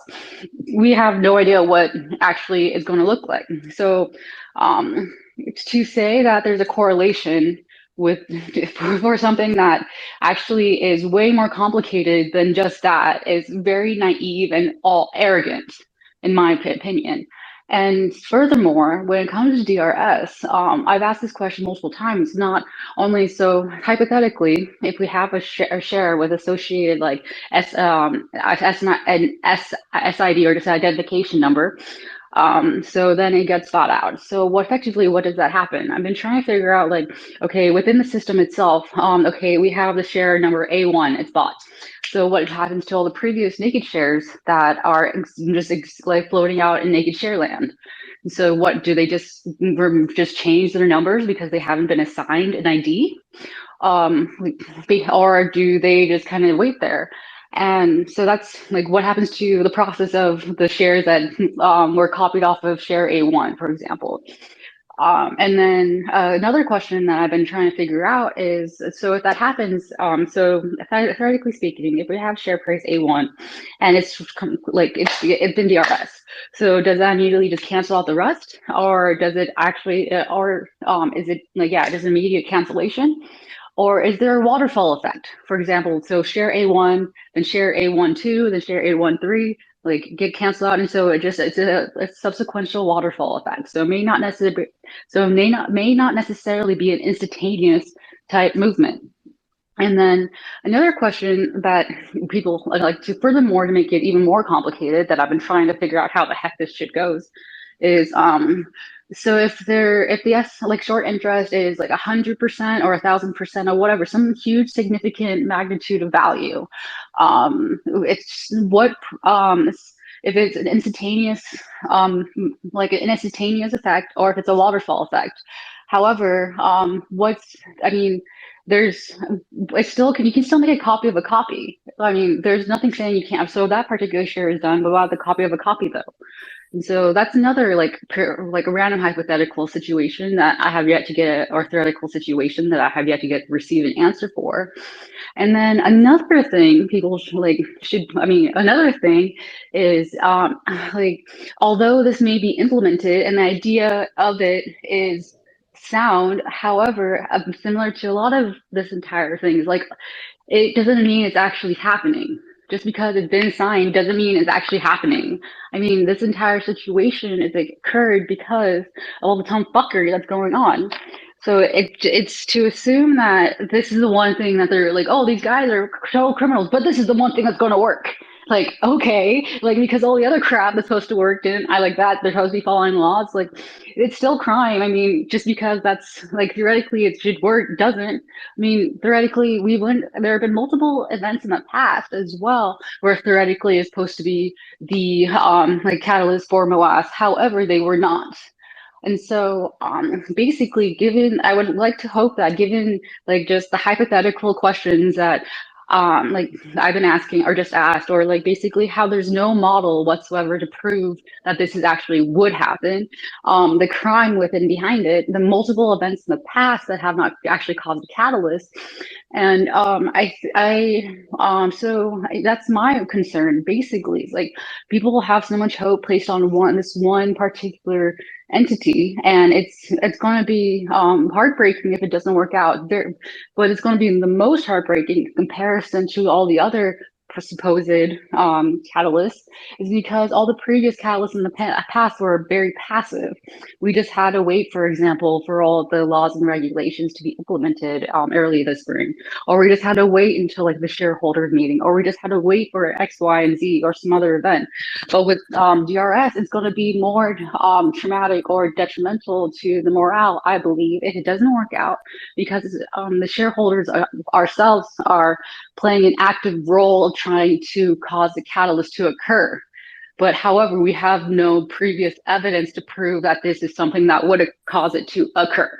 And I mean, I am not trying to be extremely trying to be a shill in regards to this, but no one seems to be bringing up these type of questions, not only just basing behind the whole mechanics behind it, but because there's no previous model to definitively say it will happen.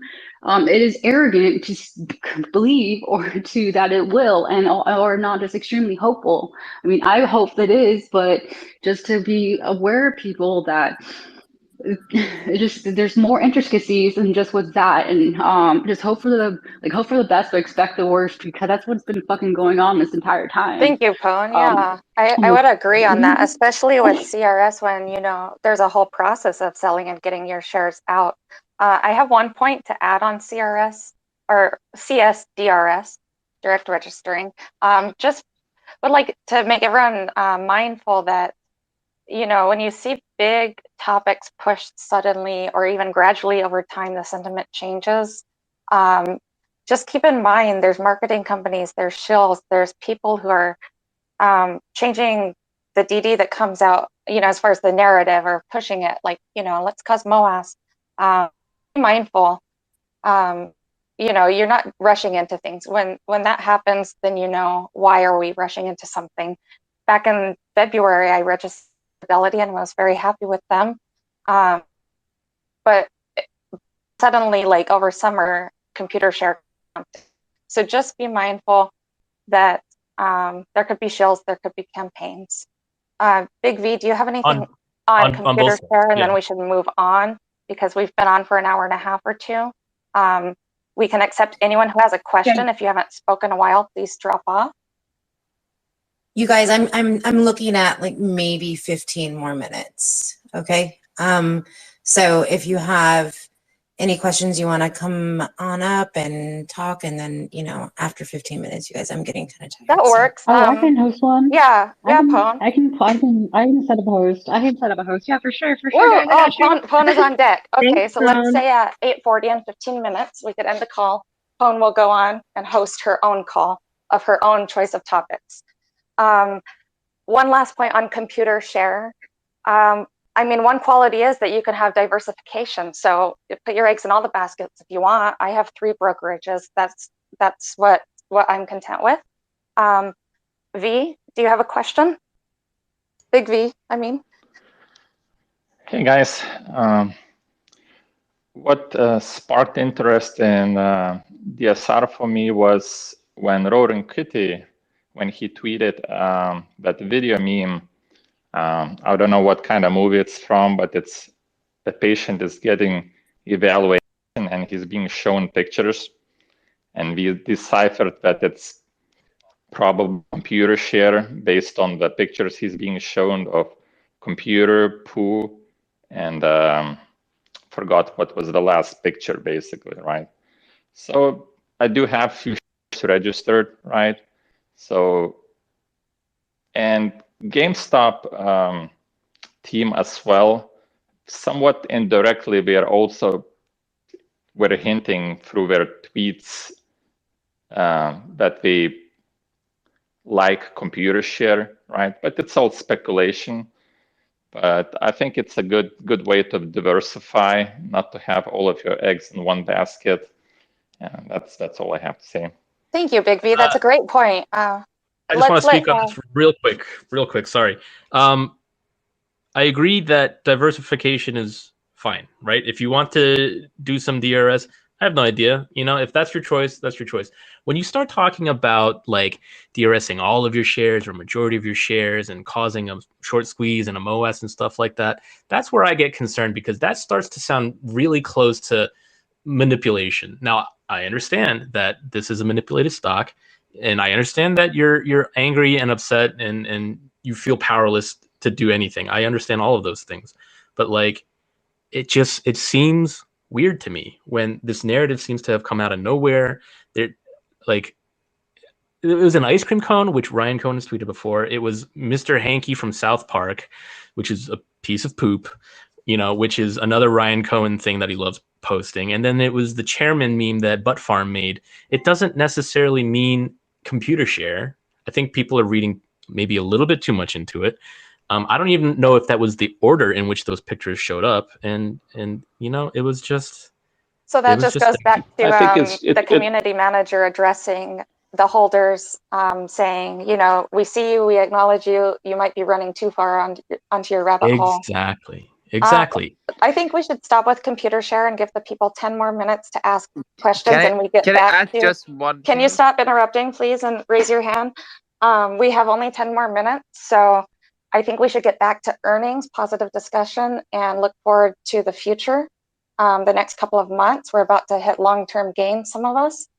We have a lot to look forward to. So if you haven't spoken in a while, please drop off. If you have a new topic and a new question, bring it up and raise your hand. And let's move on from DRS for tonight. We can hold more calls. Thank you. Gigantic or Galactic Gigolo, whatever. I've accepted you. You go ahead. Galactic Gigolo. Yeah, I just wanted to say that when somebody mentioned that like where it just came from nowhere, I hate to go back to DRS, but you guys have been talking about it for a while, and I think there's been a bunch of stuff that could be dispelled along with like the tweets. Obviously, I think that's kind of ridiculous myself, but the Dr. T thing is I think where it started. She's the one that kind of pointed towards it a long time ago, and apparently, I don't know if this is true because I didn't verify it, but what's his name? The guy that owns the I can't think of it right now. I'm a little high, but the guy that owns the basketball team, he mentioned it apparently. So anyway, Mark Cuban. Yeah. So I don't think it just came from nowhere. I just think that people did a little bit more research, but yeah, you got to be mindful of what you read. There's a lot of bullshit on Superstonk. That place has gone to shit. Personally, you know, I think everybody knows it, but the people that are in here talking about this sort of stuff are the people that can kind of dispel a lot of this bullshit and get the, you know, the echo chamber out of the way. Options. Anybody got options talk? I think that's a good place to go to if anybody has anything. I think we should talk briefly only on these topics. We only have 10 more minutes, but keep in mind, Pone What the Fuck Barbecue will host her own call, and she she's always open to a lot of questions and free form discussion. So if you have a specific question about options, you can ask it. Well, I just like to see what the sentiment is in here. Hopefully, everybody sees the benefit. And I was just kind of seeing what I've And only are been you in here for referring about the past, 15 about, minutes. so are you referring to making covered calls or buying options, or what type No, of no, reference, just please? no, just looking at call options. Past a year out from where this is going. Like there's a lot of sentiment now that it's a good idea to put a lot more pressure on spring. Roughly to try to put a lot of pressure to hedge on these options. I think it's a good idea, and I just like to see what people have to say about it. I think options are really complicated and dangerous. So if you are not familiar with options, definitely do a lot of research. Oh, absolutely. Probably practice paper trading. Sorry to cut you off. I agree Excuse with me, that. everybody, can you stop and mute yourself when you're not speaking, because we cannot hear either of you. You're cutting each other off. So Galactic, please let Conway say his thoughts. Thank you. Appreciate that.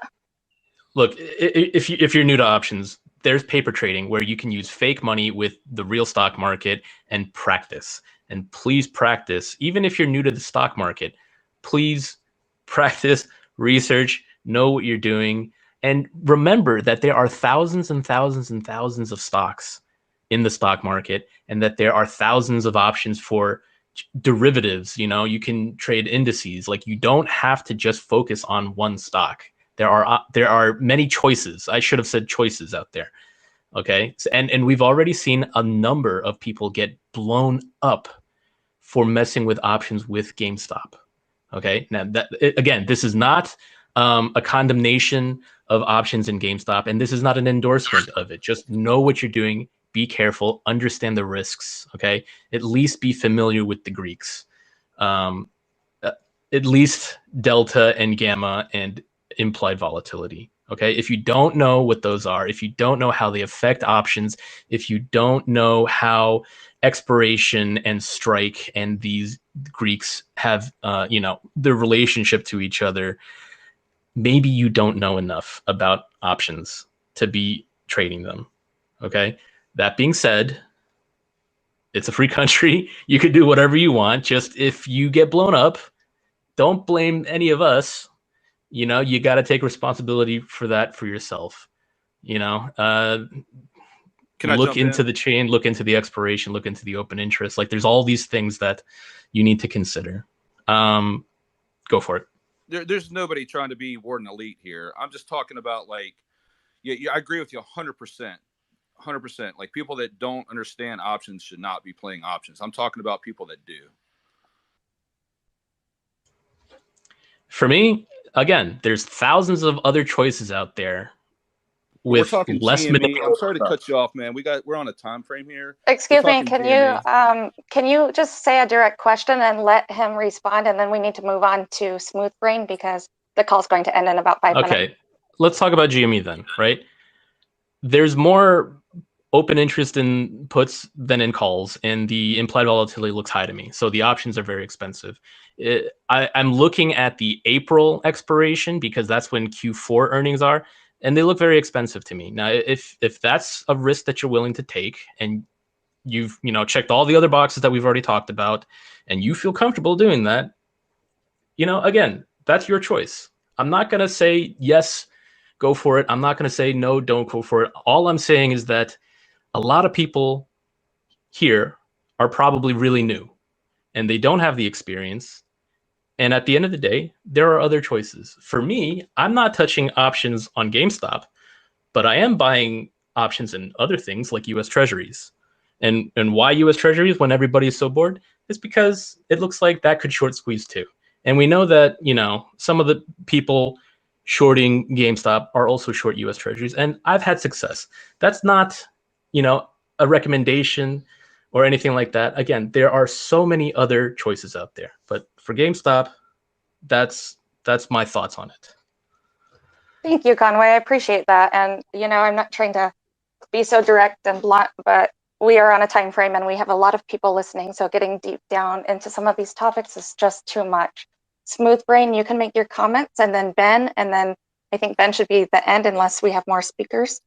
remember that Pwn What the Fuck Barbecue will be hosting a call on her page directly after this one. Hey, good evening, everybody. I'm probably going to join her call too because I think I just joined at the end. I missed the whole thing, and it sucks 'cause I really wanted to hear what you guys had to say. We'll be recording We'll be posting a recording. Awesome. Okay, great. So I'm going to ask a question, and you guys already probably talked about this because that's kind of the theme of the spaces. I'm very happy with what I heard today. I wasn't expecting them to announce anything on, just the rumors of Web 3.0, the fact that they're making a move on NFTs and the blockchain, and the fact that they mentioned it. It kind of confirms a lot of the information that's out there of the mass hirings of a lot of talent that's been working in that field. And I think they're going to basically make a big move in the NFT slash Web 3.0 industry, I guess you can call it. So my question is to you guys, because then again, there's a possibility you guys might have already talked about this. So pardon me if some of you guys are going to find yourself repeating yourself again. What are everybody's thoughts on what we heard on the call? What's the sentiment here? You guys, do you guys like what you heard? Are we bullish? Are we not? Do you think that Cohen at the helm of GME right now, with at least what he's talked about, because he hasn't talked about much, but you can kind of read the tea leaves and see everything that he's been doing so far. You've been kind of keeping up with everything that's out there. So what does everyone feel? How does everyone feel about what they heard? I think this one was pretty neutral. SG&A went down, which helps the bottom line. Revenue or net sales went up, which is good, but I think the total percentage profitability was down a little bit, probably because they had a lot of sales going on, a lot of clearance items, clearing out inventory, and then stocking up on higher quality inventory, bigger ticket items, and things like that. Q3 is not a big, is not historically like the biggest quarter anyway. Like we really are interested in Q4 because of Black Friday, because of Christmas and holiday sales. Whatever holiday you celebrate, whatever gifts you give at this time of year. But also now that they're focusing more on computing and things like that, if you own a business and you need tax write-offs, and you're making purchases for the end of the year for tax deductions and things like that, like Q4 is traditionally when people do that. So Q4 is the earnings report that I'm most interested in. And also understanding that, we're still dealing with recessionary times and global pandemic stuff, the fallout from all that, the shipping crisis, like all these other things. So on balance, maybe earnings could have been a little bit better today, but we saw them cutting down on SG&A, which is sales and general administrative costs, which is something that professional Wall Street does look at pretty heavily. They want to make sure that SG&A is low so that your profit margins are higher. So again, pretty neutral today. Okay. And one last question here, and I'll step back because I mentioned this here, and I want to know what you guys feel about this. So, and it seems, again, it hasn't been confirmed. They kind of alluded to it. Cohen mentioned, the fact that they're making a move on Web 3.0 and everything else in the NFT space. I personally think that what they're going to do is that they're going to take a shot at what OpenSea is doing. For those of you guys who don't know, look it up. OpenSea. Yep. It's like the big marketplace in the in the NFT side and just kind of digital goods and stuff like that.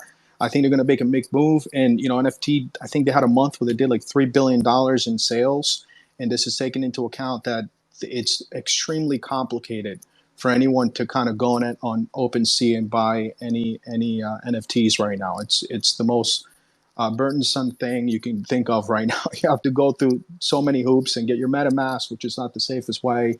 And what we're reading is basically that they're going to simplify it for your run-of-the-mill person to be able to kind of gain access to a lot of the stuff here that you can purchase on a marketplace like OpenSea. So, what do you guys think about that? And do you think that they're going to definitely pursue that, or do you think they won't? Should we wait till we have more information? And if they do pursue it, do you think this is definitely going to change kind of I would say Wall Street's view on GameStop and this narrative of GameStop being blockbuster?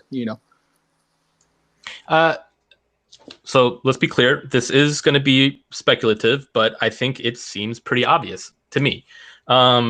Yes, I absolutely think that this is what they're pursuing. NFT marketplace, not just to compete with OpenSea and doing it better, because OpenSea is not open source and they don't have a bug bounty program. And this, new marketplace, I think should be open source. Hopefully, will have a bug bounty program, but also is going to be built on layer 2 ZK rollups, secured by Ethereum itself. Like, this is just such a better model for an NFT marketplace compared to all of the existing ones. So I'm very optimistic about this. As far as Wall Street goes, look, the possibilities with this technology is enormous. And right now it does seem like a joke because, JPEGs of rocks are selling for millions of dollars. And understandably, it does seem kind of crazy to outsiders. But the technology there is still solid. The smart contract technology has the potential to make a lot of people unemployed that exist in old-fashioned industries. Okay, it can make a lot of industries obsolete. This is game-changing stuff. So of course they're going to fight back. Of course they're going to push back because their jobs are at risk. The potential's there. It's going to take some time, and I'd rather GameStop and the NFT team and Loopring take their time to make sure that everything is solid before rushing out a product just because shareholders are getting impatient. So for me, they can take all the time in the world. Hopefully not that much time, but we know it's coming soon, right? Most likely in the next 3 weeks. That's not that long to have to wait. For me, if you want to get really speculative, I think this is our Christmas present. Thank you, Conway. Yep. Appreciate that. Hey, really appreciate it so much. You guys, I mean, the way you've explained it was very, very straightforward. I could have not put it into better words. So thanks, guys. Have a great evening. Thank you, everybody. Thank you. And with that, Conway, with those positive notes, I think I'm going to go ahead and end my space call. But Pone is going to take over, and she is going to do her thing on her page. And you guys have a lovely, lovely night. Thank you guys for joining us. Thank you so much, lady. Really appreciate you. Really appreciate everyone joining us to talk about earnings and beyond. At the top of this Twitter call, I pinned a pretty extensive DD by Ben Wehrman. He's been working on that DD for a very long time. It's kind of a comprehensive guide, which he titled it something like, I don't remember. Let's see, GameStop, the complete guidebook for smooth brains. So check the top of these tweets, follow Ben Wehrman, download all your DD to your computer in case Reddit goes down, and again, thank you, lady. Thank you for everything. Thanks, guys. Have a great night.